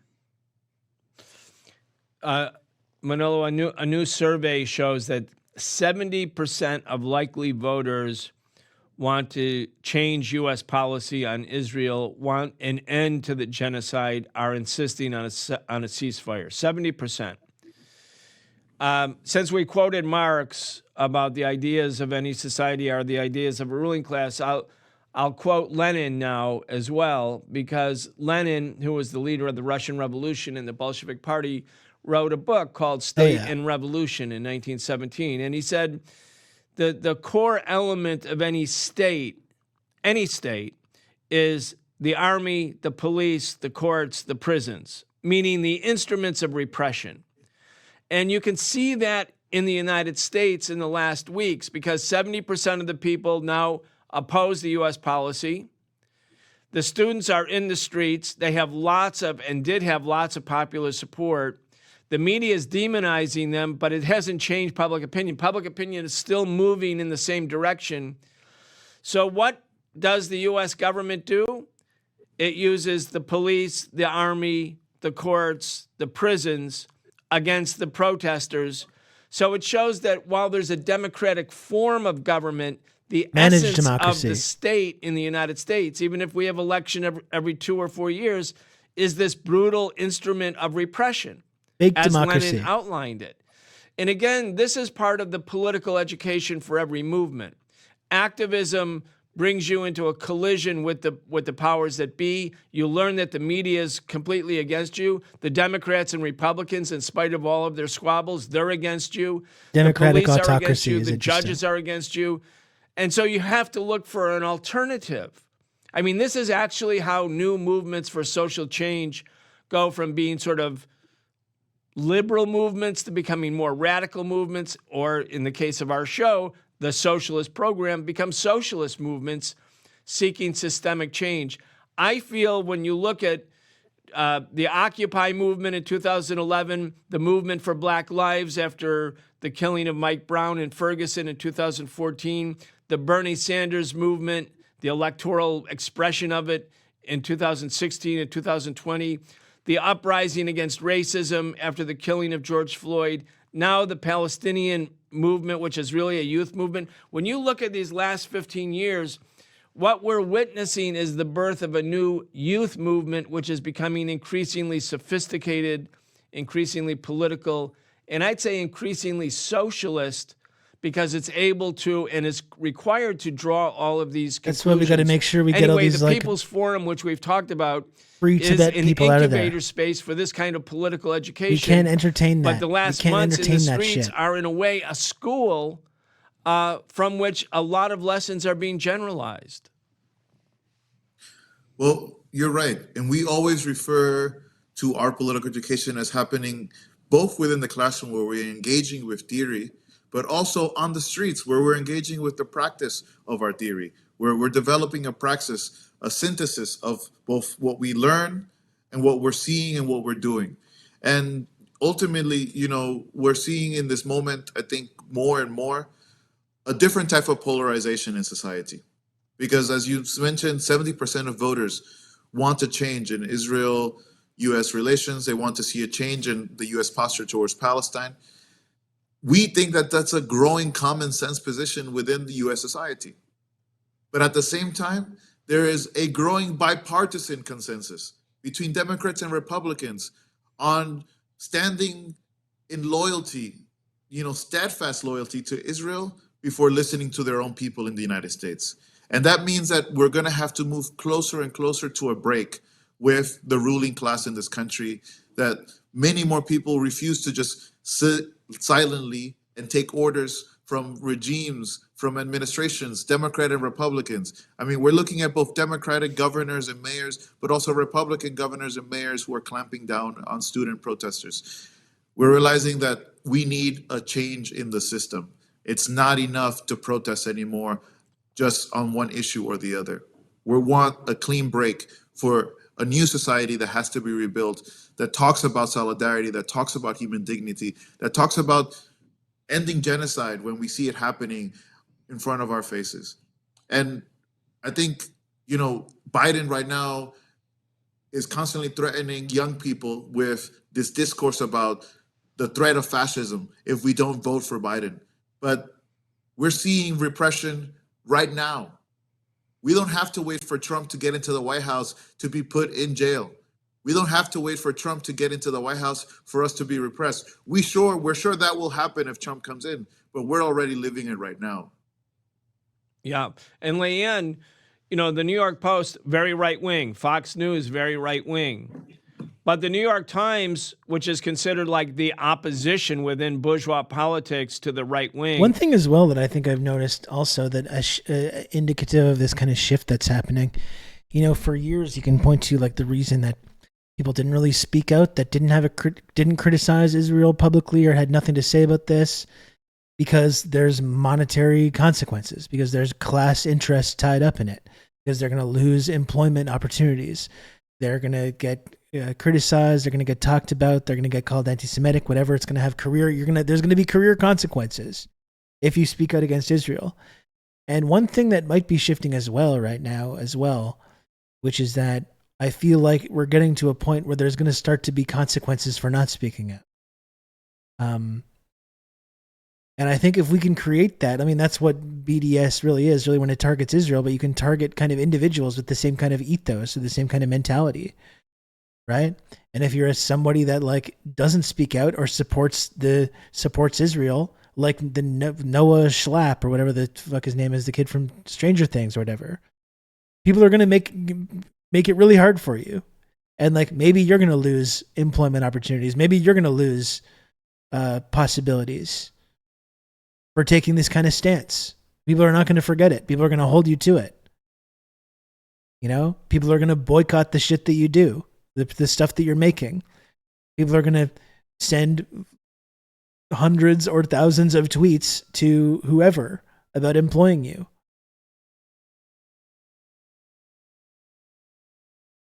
And I think that's something that's changing right now. I think that is becoming increasingly difficult for anyone to take this like pro-Israel stance. This is the cancel culture I was promised. Exactly. We should be canceling more people. Exactly. And this is something that I think is starting to kind of happen. They're carrying out the same demonization of the People's Forum and other progressive forces, the Answer Coalition, which I'm part of. The same demonization, it's across the board. You got canceled In this other morning. words, I'm sorry to hear that. whatever the differences are between the liberal, bourgeois, capitalist, ruling class sectors and the more conservative, more right-wing ones, it pales in comparison to their unity against the Palestinians, their unity behind the military budget, which is now $900 billion a year, their unity in maintaining 1,000 U.S. military bases around the world, their unity in opposition to Venezuela or Cuba having the right to be self-determining. Their unity is really quite great. And now their unity is against the students of this country, the young people in this country who have, in spite of the fact that it's not a, quote, violent movement, and again, these are the government and the media are either the perpetrators or supporters of Israeli violence, but it's, quote, peaceful. But in spite of that, again, they're being treated as the enemy, as is the People's Forum. In other words, once the struggle gets going, once it's no longer a period of political apathy, let's say, or docility, or whatever the right word is to characterize it, once it's a period of activism, people are required to form more radical conclusions. And the media treats that as something like nefarious and maybe like you're the agent of a foreign power. That's how they're treating Manolo right now. But this is really what radical means, is getting to the root of the problem. And the root of the problem is, in fact, the system here, the United States system of imperialism. The Democrats and Republicans take turns managing it, but it's their system. Absolutely. And that you said it perfectly. To be radical, to radicalize is to get to the root of the issue. And that's what we've witnessed over the past 7 months. People at first were outraged by this new wave of genocide against the Palestinian people, and they want to do something to stop it. And once you start looking into, well, what can we do to stop it? It's not just convincing Biden that his foreign policy is wrong and changing his policy. He's not changing his opinion or forming his opinion on being loyal with Israel because he's just decided to do that because he feels some sort of solidarity with the project of Zionism and wants to support it. There is a full military and economic complex that is sustained by the U.S.-Israeli relationship. And so if you're going to start to undo that, then you need to look into, well, what is sustaining that complex? All different levels of government, institutions like universities, police forces, banks, and you start uncovering every single institution of our current society, and you see how it's complicit in the reproduction of war, massacre, genocide, occupation across the world. And then the only conclusion you can come to after that, like Manolo said, like you said, is that we need a new system. We need to rebuild our society. We need to organize the wealth of our society here in the United States around benefiting people's well-being, around ending war across the world, when right now it is organized around extracting as much profit and maintaining global hegemony over the majority of resources across the globe. And that's why we see the United States promoting war after war after war, and right now is facing a total crisis because its agenda has been completely exposed by what's happening in Palestine right now. The Palestinian resistance dealt a blow to the Israeli occupation, and it has opened up a crack and made people see the reality of what's actually going on. And young people inside the United States are not going to accept this. I mean, this is what we've been talking about at the People's Forum for quite some time. You know, the New York Times and all their friends across the right and left-wing media have engaged in demonizing the People's Forum before this moment, particularly because we are a space where people can explore those ideas. I mean, we believe very simple things, and it's proven by science and history. One is that capitalism and imperialism are not here to stay forever, and they don't have to. Things can change. And two, change occurs when people get organized and they have a clear strategy to make that change. Those are two very simple things shown repeatedly throughout history and in today's world, and we provide a space for people to talk about that. And this is something that has been a threat to media like the New York Times since before the wave of the Palestine movement. So, you know, we know that the like you said, the right and left wing media unity. You can go back to is like something Jim that's Crow as consistent, well. But It was particularly all the same thing, now, foreign when agitators. the shift in public opinion, Even during like Jim is Crow, people like socialists that were trying to organize in the South, anti-racist organized, it was the exact same thing. Who's the devious foreign interference that's happening here? Who's paying you to do this? And that was also framed as a big anti-Semitic Judeo-Bolshevik thing as well. You know, this strategy has been employed just like over and over and over for every single like progressive cause in United States history, basically. Yeah, Native Son. That's right. It's a lot of it's like that. Yeah. I mean, it's interesting to see the echoes, the historical echoes, anytime there's any kind of movement like this. And like I said, I think it's really fascinating the way that like this like anti-Israel, pro-Palestine movement, all the same tactics, which are generally anti-Semitic propaganda about talking about these foreign funders and devious, subversive puppet masters, using all the same rhetoric, but against critics of Israel. All the same rhetoric that they've used to demonize every single other racial or social justice movement throughout history. You know, it was happening in Weimar era Germany. It was happening in Jim Crow South. Still continuing to happen today. Such a threat to these media institutions, media outlets, that people no longer even go to them for the truth. They go to the movement for the truth. They're looking at the messages on the streets, the speeches of the young people who are agitating, who are educating people. We have hundreds of volunteers every week are going out into their communities and engaging people, engaging them in conversations, speaking with people. That's a source of truth now. The source of truth is coming from people on the ground in Palestine, the journalists who are being targeted and assassinated for reporting what's actually going on. The New York Times has lost its status of some sort of verified, objective, sophisticated outlet where you can get the real story. Even in the more liberal sectors of progressive Americans, this is no longer just a assumed reality.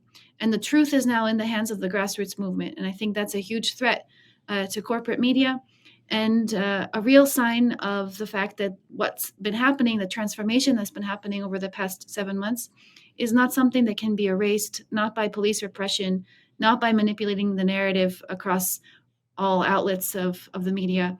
It's really going to have to require a change in the system to deal with the demands of the people. Manolo, you know, the terms right and left have started to lose all meaning. Well, not started. They've lost all meaning in a way. Because for most Americans, they think the Democrats are the left and the Republicans are the right.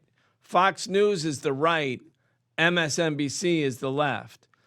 But what is missing in this kind of description about politics is that bourgeois liberalism and bourgeois conservatism have more in common with each other than they do that separates them. And so to be left in the historical or classical way means not to be a liberal or a bourgeois liberal, but to be really get to the root of the problem, which, as Leanne said, is to look at the system itself. And it means the system is the problem. And I think we're going to go through a period of political enlightenment about language. And I think we need to do it with consciousness and intentionality. And I think this is one of the things that People's Forum does so well in all of your political education courses. People have to realize that that right-left thing doesn't adequately explain anything.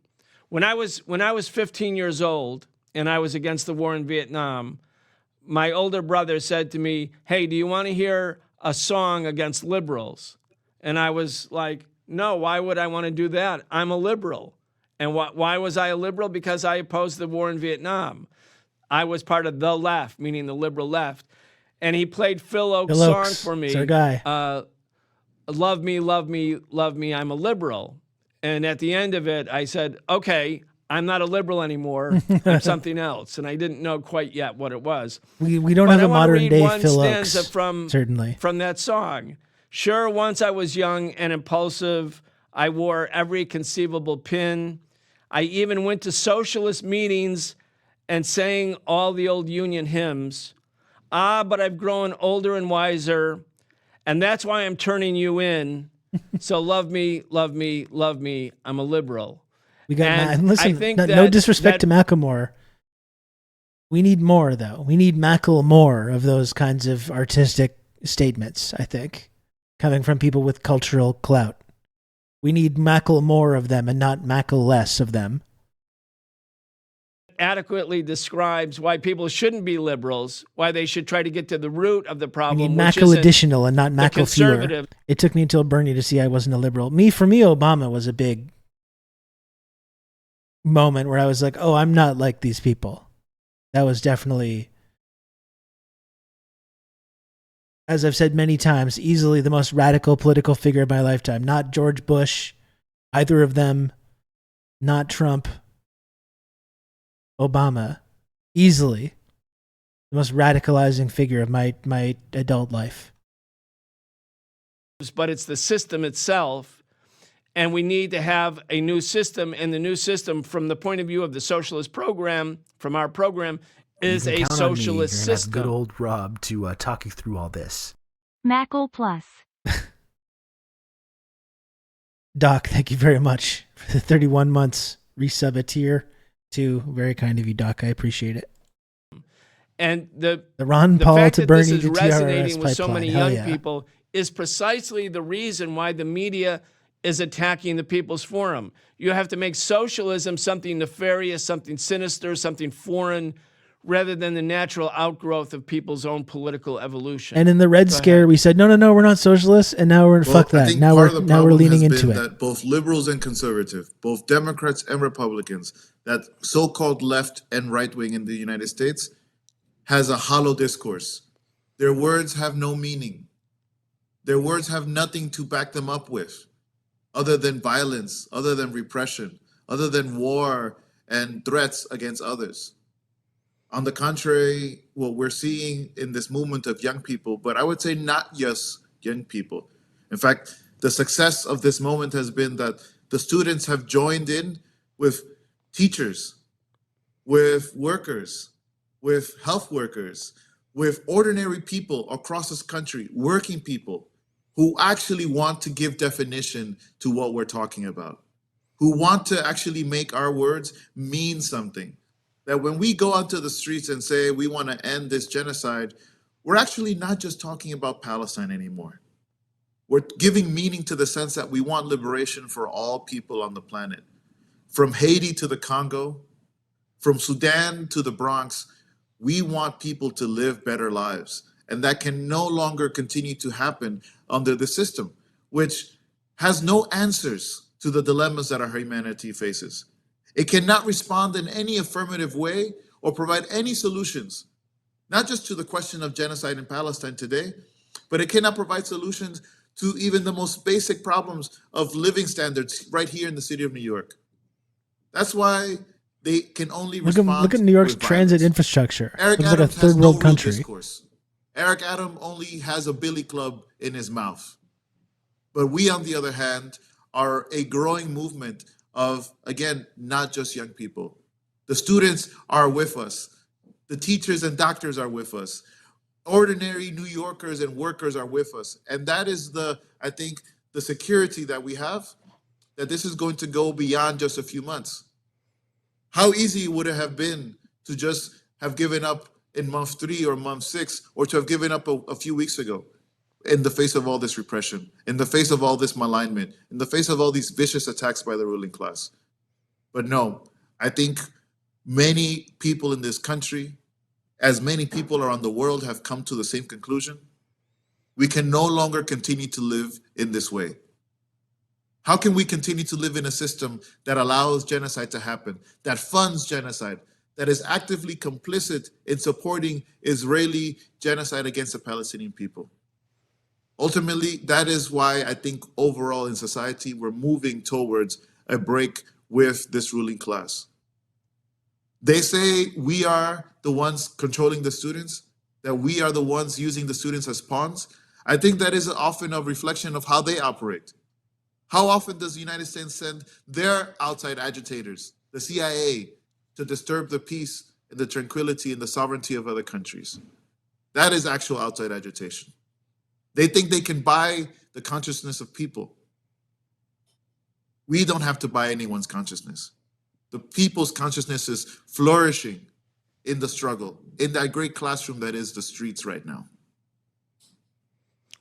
Leanne, I really agree with Manolo also. I mean, many of his points, but you know, when you look around the U.S. track record in terms of intervening in other countries, you had the 1953 U.S. coup against the Mossadegh government in Iran because it was a democratically elected government that nationalized the Anglo-Iranian Oil Company, AIOC, then which became BP, British Petroleum. The 1954 coup against the government in Guatemala because it nationalized United Fruit properties. The killing of Patrice Lumumba in the Congo in order to hold on to the Congo for Western colonialism. We could make a list of 100 places where the U.S. has actually been the outside agitator going in to use economic sanctions and covert operations to topple governments, topple whole governments. And yet at the same time, even though the U.S. has all of this military capacity, intelligence capacity, covert operations, economic power, when you look at the trajectory in the world wants something different. The world does not want to be dictated to. The world does not want to be sanctioned. The world does not want the United States to be a unipolar power. So, you know, you see resistance on all kinds of Georgia different right now, levels. Russian-style foreign agent law. But when you get down to it, when you really you get see how down Russiagate to totally what laid is, in a way, the all the core groundwork of for the that global movement, type of you thing come as back well, to Palestine, which liberals in many fully ways. supported. I mean, the every step of the way. The war did not start October 7th. The war started, you know, a long time ago, 1948 certainly. That's been more than 75 years now. That war has been going on for 75 years. And mostly the Palestinians have been on the receiving end of the war. Oh, it's this The ancient ones who have been conflict. 75 years is not against ancient. them, dispossessed, lose their homes, lose their villages, being driven out by violence. And yes, October 7th was a counterattack in this longer war. But in spite of all of the casualties and the suffering since October 7th, it's clear that the Israelis are not winning. It's clear that the steadfastness of the Palestinian people has not shattered, you know, which it could have, but it hasn't. So the enduring element in this struggle, this epic struggle in Palestine, is the steadfastness and resilience of the people.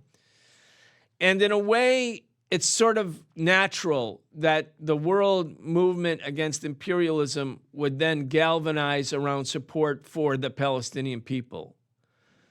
Right now, and I want to, as we're moving towards the finish line, the Israelis have said they're going to go in and defeat Hamas. Hamas has 4 battalions in Rafah. They're going to go in and crush them. They're telling the Palestinian people, flee for your lives. Hamas said yes to a ceasefire. Anyway, I don't see the Israelis possibly winning because of this resilience and steadfastness on the part of the Palestinians. Even if Hamas were somehow defeated, the underlying struggle of the Palestinian people won't go away. There will be some new iteration of resistance, civil or armed resistance. Anyway, I want to this is going to be the last question for the day. Let's just talk about Rafah, what's going to happen. What do you think is going to happen? And can the Israelis succeed with the invasion of Rafah? What's likely to happen? Will there be a ceasefire? What are the pressures? Anyway, I just want to get your thoughts as we come to the finish line here.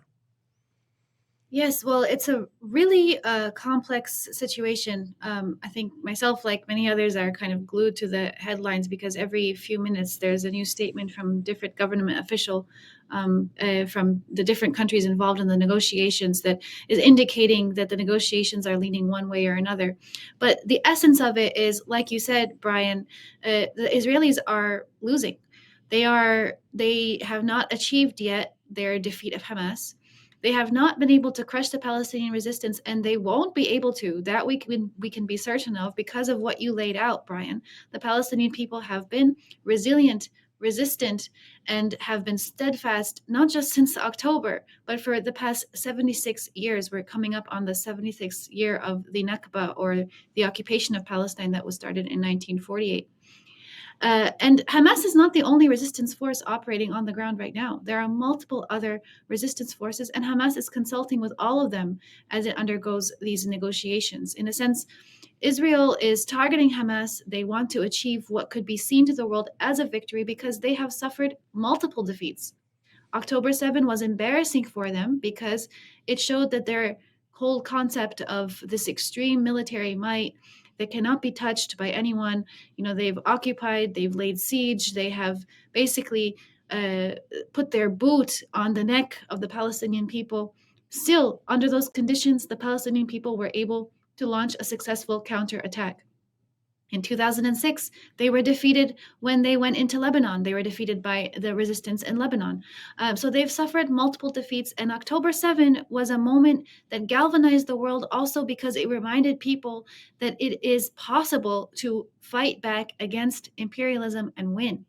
That in Remember fact, the images they are of the not, fence being they are torn not down on invincible. October 7th? It is possible to actually I'll never forget it. cause them a defeat, even though they have this massive military might, which then they unleashed to kill children, to demolish homes, to kill aid workers, to kill journalists, to just massacre many, many people. I think on this show, we've said multiple times, Israel can kill, but it can't win. This is continuing to be the case. Even with the invasion of Rafah, they want to come in now because they cannot accept the fact that they've been defeated. They do not want to accept the terms of a ceasefire because it would end the war without achieving their military objectives. And even though major sectors of Israeli society are asking for the ceasefire, they want an end to this war. Multiple groups of Israeli soldiers have defected. The families of those who are being held as hostage in Gaza, who are demanding that the ceasefire be signed, but still Netanyahu and the War Council are pushing forward because they cannot accept the fact that the defeat would be, the end of the war would be marked without Israel achieving even just in image some of its military objectives. What's very interesting right now is that the United States, number one supporter, co-collaborator, co-conspirator of the Israeli occupation, is feeling a bit uncomfortable about the invasion of Rafah and is making that discomfort known. Seeing a lot of more resignations in the Biden administration as well right now. Palestinian lives. If they did, they would have acted more concretely much sooner. But it seems that they have lost confidence in the Israeli capacity to actually win militarily in any way. No hostage has really been released through military means, all through negotiations. So there really is no explanation for Israel's invasion of Rafah beyond theatrics and trying to create an image to the world that they're still strong, they still have military might. But they've been defeated time and time again. Even when Iran did their response after the Israel's bombing of the embassy in Syria, it cost Israel billions of dollars, and multiple major military countries had to come to their aid to respond to a pretty low-scale, not using advanced technology attack from Iran. And Iran still hit certain military targets. So Israel's image across the world as this invincible all Israel knows how to do is bomb kids, falling apart, and journalists and with and it is nurses coming and doctors the U.S. and image of teachers and global schools, military might, which and is poets. really a major danger to the U.S. imperialist control of the entire world. When people see that it's possible actually to resist and advance a struggle against imperialism, it is going to give confidence and hope to resistance forces across the world. And that's what the United States is afraid of. That's what we're seeing unfold before us. The regional resistance in Yemen and Lebanon is consistent. It's maintaining. It's being done in a strategic way, and the U.S. is very concerned about being dragged down with Israel in this process. It's hard to say what's going to happen next. It's Israel's clear going that the way of Rhodesia. Israel is I think it's insisting on actually at going to least happen. creating some sort of I really do. theatric show of military might, which causes the loss of life and destruction of many Palestinians. And they're insisting on moving forward with their invasion of Rafah. They think that this is going to put some sort of pressure on changing the ceasefire agreement that has been the latest version of it that has been agreed upon by Hamas and all other negotiating parties. But really what's happening is that they are the ones, the ball is in their court. They are the ones who are refusing to participate in the process that would end the war. They have, by taking this position, they have lost their other line of their other narrative, the other point that they've been pushing, which is that the Palestinians are blocking the negotiations. Now it's 100% clear. It was clear to us before, but it's 100% clear to the entire world that it's Israel that is pushing forward this genocide. It is Israel that is blocking the negotiations.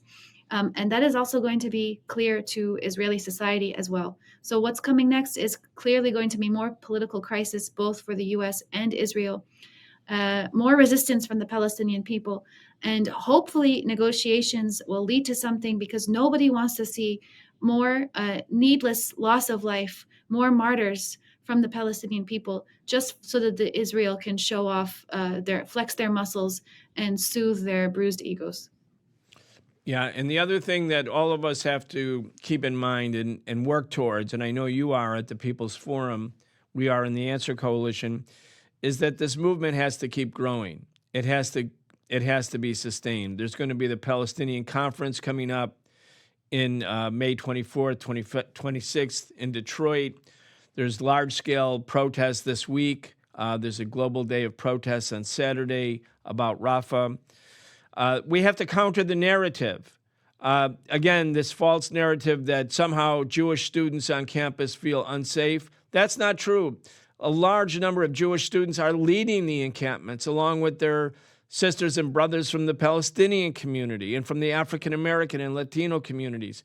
This is a multiracial, multi-religious movement for social justice and for peace and against imperialism. So we have to keep the narrative, the correct narrative, being promoted. I think there was Old Dutch, but not to the same extent. I was happy that you could both be on this show. And I mean, everyone, we have to stay in the streets. You still have people suggesting that, like, Rhodesia or, like, still talking about South Africa today and framing it as this concept of white genocide. You know, you still have people making this argument. They don't have quite the same levels of cultural cachet, though, and they don't have the same levels of, like, penetration with our political class. Have to stay in the streets, because it's going to be in the streets where the clarion call for justice and to end the genocide will be heard around the world. So Leanne and Manolo, thank you so much for joining the Socialist Program. Thanks so much for having us.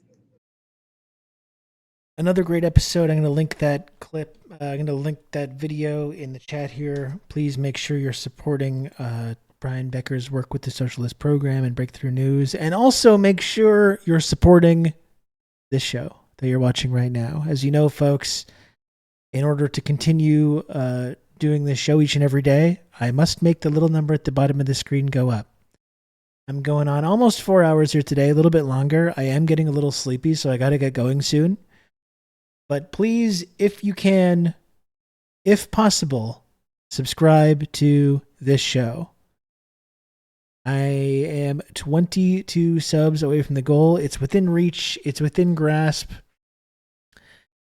As you know, the only way that this show exists is through the extreme generosity of this community. Just would not be possible without support from community members like you. So if you can, folks, we got mad historical debates happening. Historical debates are going on in the chat, but most importantly, though, please subscribe to this program. Please support TRRS if you can by subscribing or gifting subs or bits. According to some guy, Please, if you Rob Russo, can, some leftist based in Canada, I was turned on to this sick Zach, thank individual, you. and I found this. Hello, Zach. I'm not sure what's happening, Marty. Hello, Zach. How was the Zach stream today? What's up? Thanks for joining. It's me, Rob. It's nice to see you. Welcome in. Thanks again, Zach.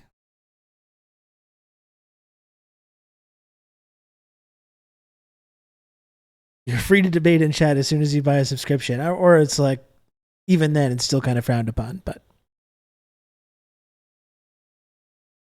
oh, I'm starting to get a little sore from sitting in this chair this whole time. But yes, if you can, please do subscribe to TRRS. Zach came right at the best time. Zach rated right at the best time is when I'm trying to make the little number at the bottom of the screen go up. So if you can, folks, please subscribe. Please support the work that I do here on Twitch. I do this show every single day, 3-4 hours a day, Monday, Tuesday, Wednesday, Thursday, Friday. Love doing the show. Love having this show. Loving having this platform. Love this community. But the only way that this show can continue to exist is if the little number at the bottom of the screen goes up. So if you can, if possible, please support TRRS by subscribing, join the Friendship Triangle community. That's Twitch's only two-dimensional, triangle-shaped friendship access and trickle-down clout tiered reward system. The only one that exists on this entire platform of Twitch.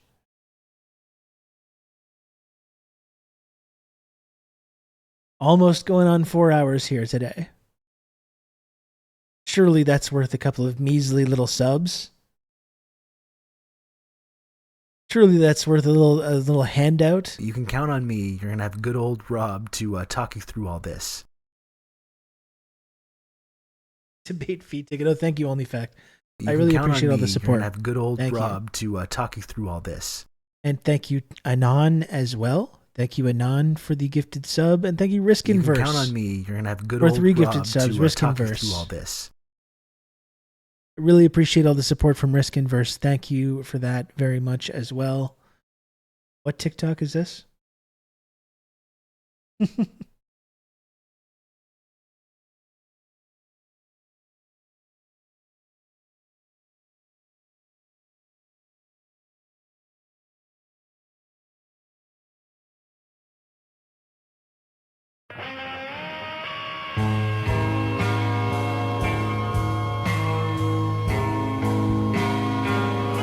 This is me. Please help me make the number go up, folks. It's the only way that I can live. That's how I am able to pay rent at this apartment. That's how I'm able to afford groceries. That's how I'm able to be a caregiver for an 8-year-old child. As if the little number at the bottom of the screen goes up. Every day I must log into this website.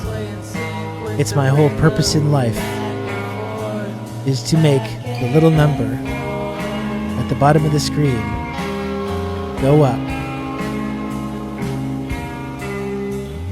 It's my whole life revolves around this little number.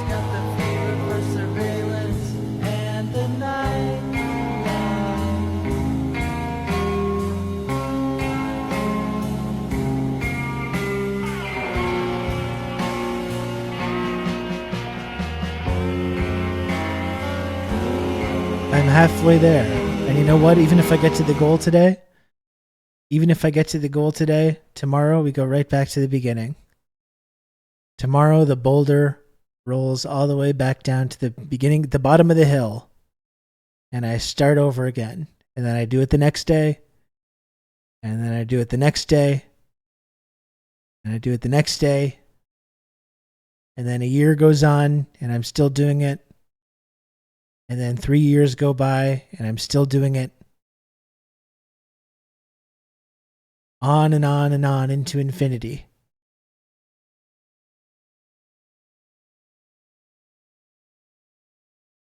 One fateful day 4 years ago, I said, I think I'll see what this Twitch thing is all about. I wonder if I did a Twitch stream, what that would be like. And then 4 years have passed. And here I am, 4 years later saying, please make the number go up. Please support the show so the number will go up. And then tomorrow it's going to go right back. Wait until the Eagles start pecking at your liver. Exactly. Someone could just give you 100K. I know. It's quite selfish, actually. The people won't do that.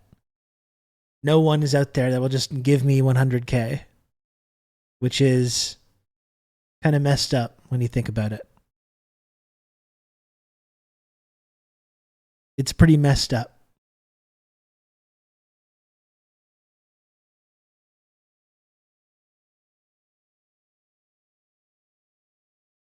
Just got one of those subs that doesn't count towards the goal for some reason. But Dress continued their gifted sub to a tier 1 sub. Thank you, Dress. Very much appreciated. We are close to a hype train as well. One more gifted sub would get this hype train at the station. One more hype train. Oh God, my brain is starting to You die. can count on me. You're gonna have good old Rob. My brain to, is just talk you through slowly all dying this. now. Dr. Maggot, thank you for a gifted sub as well. And now only 16 subs to go. We got a hype train going. So not only can you support this program, but you can also get access to some of the very cool hype train emotes that are out there. There's some brand new ones there, so please subscribe. Now's the time. 16 subs to go should be no problem. 60% of the way through level 2 should be easy to get out of level 2. What, that's like 2-3 gifted subs max? Yeah, should be no problem, that. 4 minutes. Easy. Easy, folks.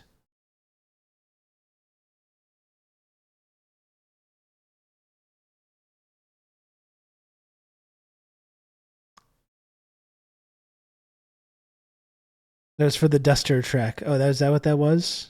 Well, thank you, Dress. I appreciate it. I don't know if that's supposed to count towards the goal. You know what? I'm going to say it does count. It contributed to this hype train, so I'm going to say that it does count. And I'm going to manually put it up to 20.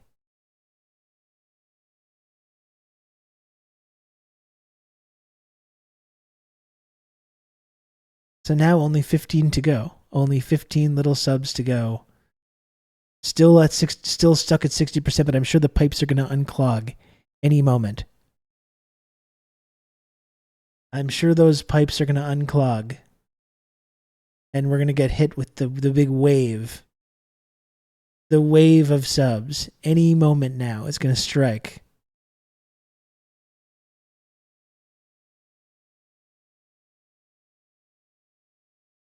Any moment now.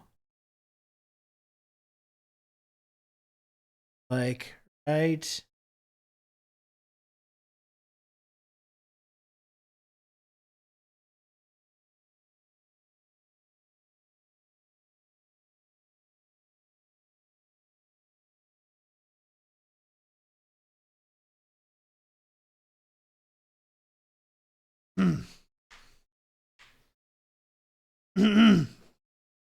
Like, right now.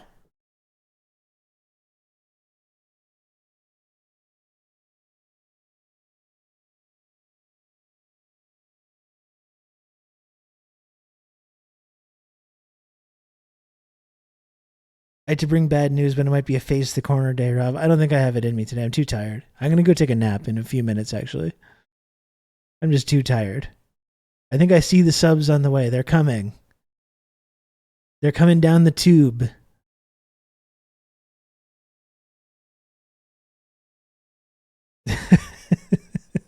Everyone focus. Rob is once again tired. I'm very tired right now. I'm very tired, actually.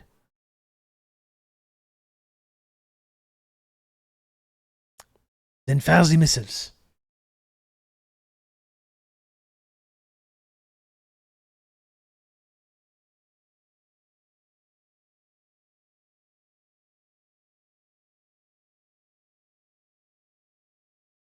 I think I just need to be higher energy.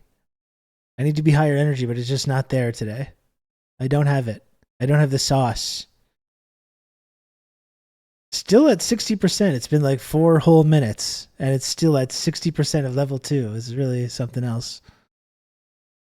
But I know it's not going to stay there for that long because I am 100% confident.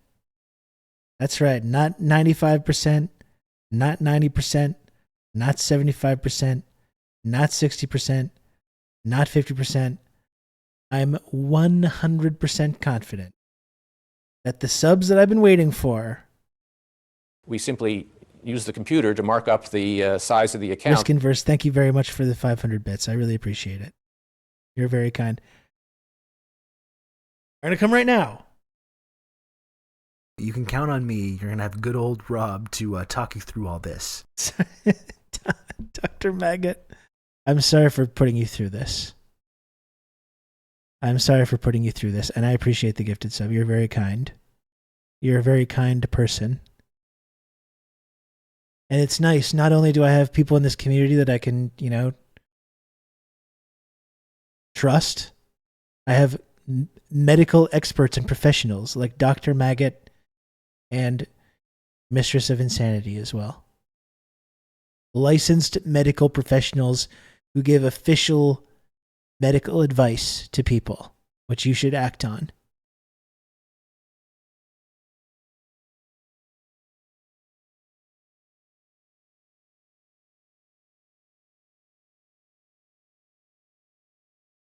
We simply use the computer to mark up the size of the account.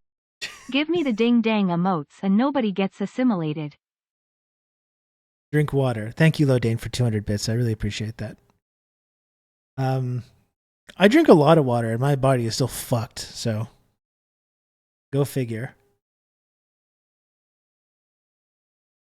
Drink Diet Coke, it's water, but tastes good, exactly. And it's like 99% water anyways.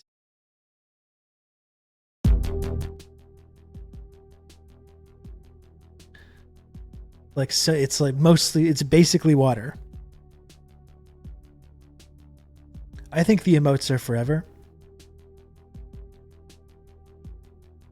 I had a Diet Coke at 3 a.m. Well, you had to pull an all-nighter. That's totally, not only is it accessible, it's acceptable, it's best health practices. Basically diet water. Listen, I did just drink this whole thing of water. I drank this whole thing of water just today, just since sitting down here. Rob could play Hype Train music for Sub Goal Energy. I just did put on some.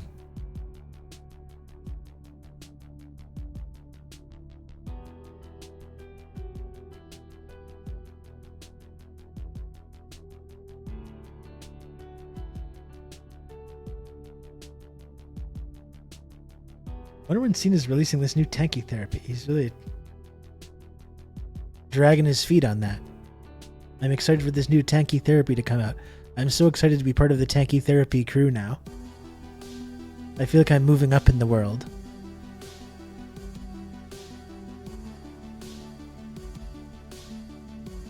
One liter bottle.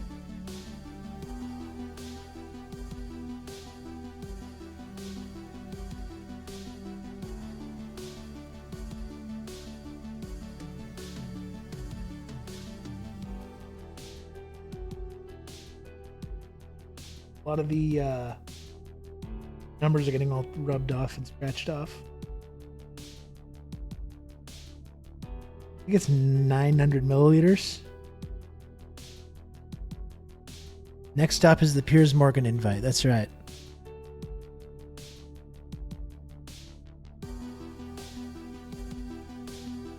I was dozing off during the meeting that was keeping away from TRRS. Well, that's exactly the sign that you shouldn't be allowing these quote-unquote meetings.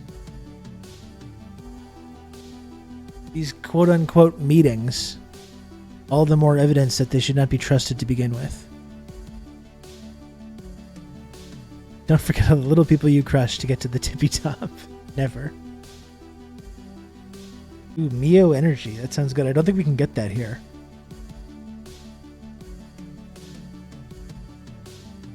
I just want to use it as an eyedropper. I'm going to use those Mio Energy as an eyedropper. It drops some caffeine, concentrated caffeine juice directly into my eyeball. What do you think about that?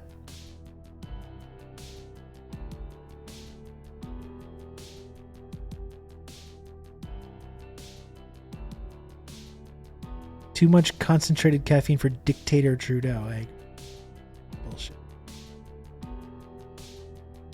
Folks, I really appreciate everyone so much for supporting this program. Thank you everyone that's watches this show and tunes in and supports the work that I do on here. Means a lot. I do have to try to be getting those targets, but we're going to try again tomorrow.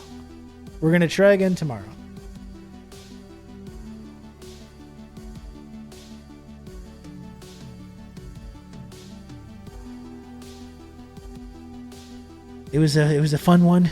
Thanks for tuning in, folks. Made it to the 4-hour stream you can today. Count on me. You're gonna have good old Rob to talk you through all this. Thank you, Mistress of Insanity, for a gifted sub. That's not necessary, but I appreciate it. You're very kind. You're very kind to me.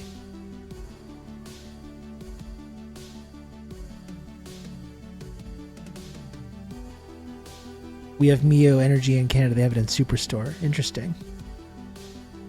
Very interesting.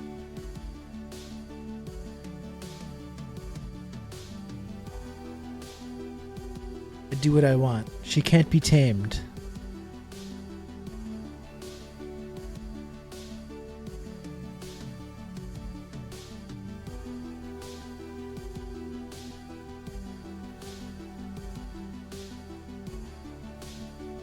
Thanks again. Thanks again, friends. I'll be back tomorrow, alright? As usual. We're gonna let the boulder roll back to the hill. It made it up like 65% of the way up the hill today. We're gonna roll it back down tomorrow. I come back, we're gonna try and roll it all the way up to the top. And then the next day. Then the next day. Then the next day. Then the next day. And then the next day.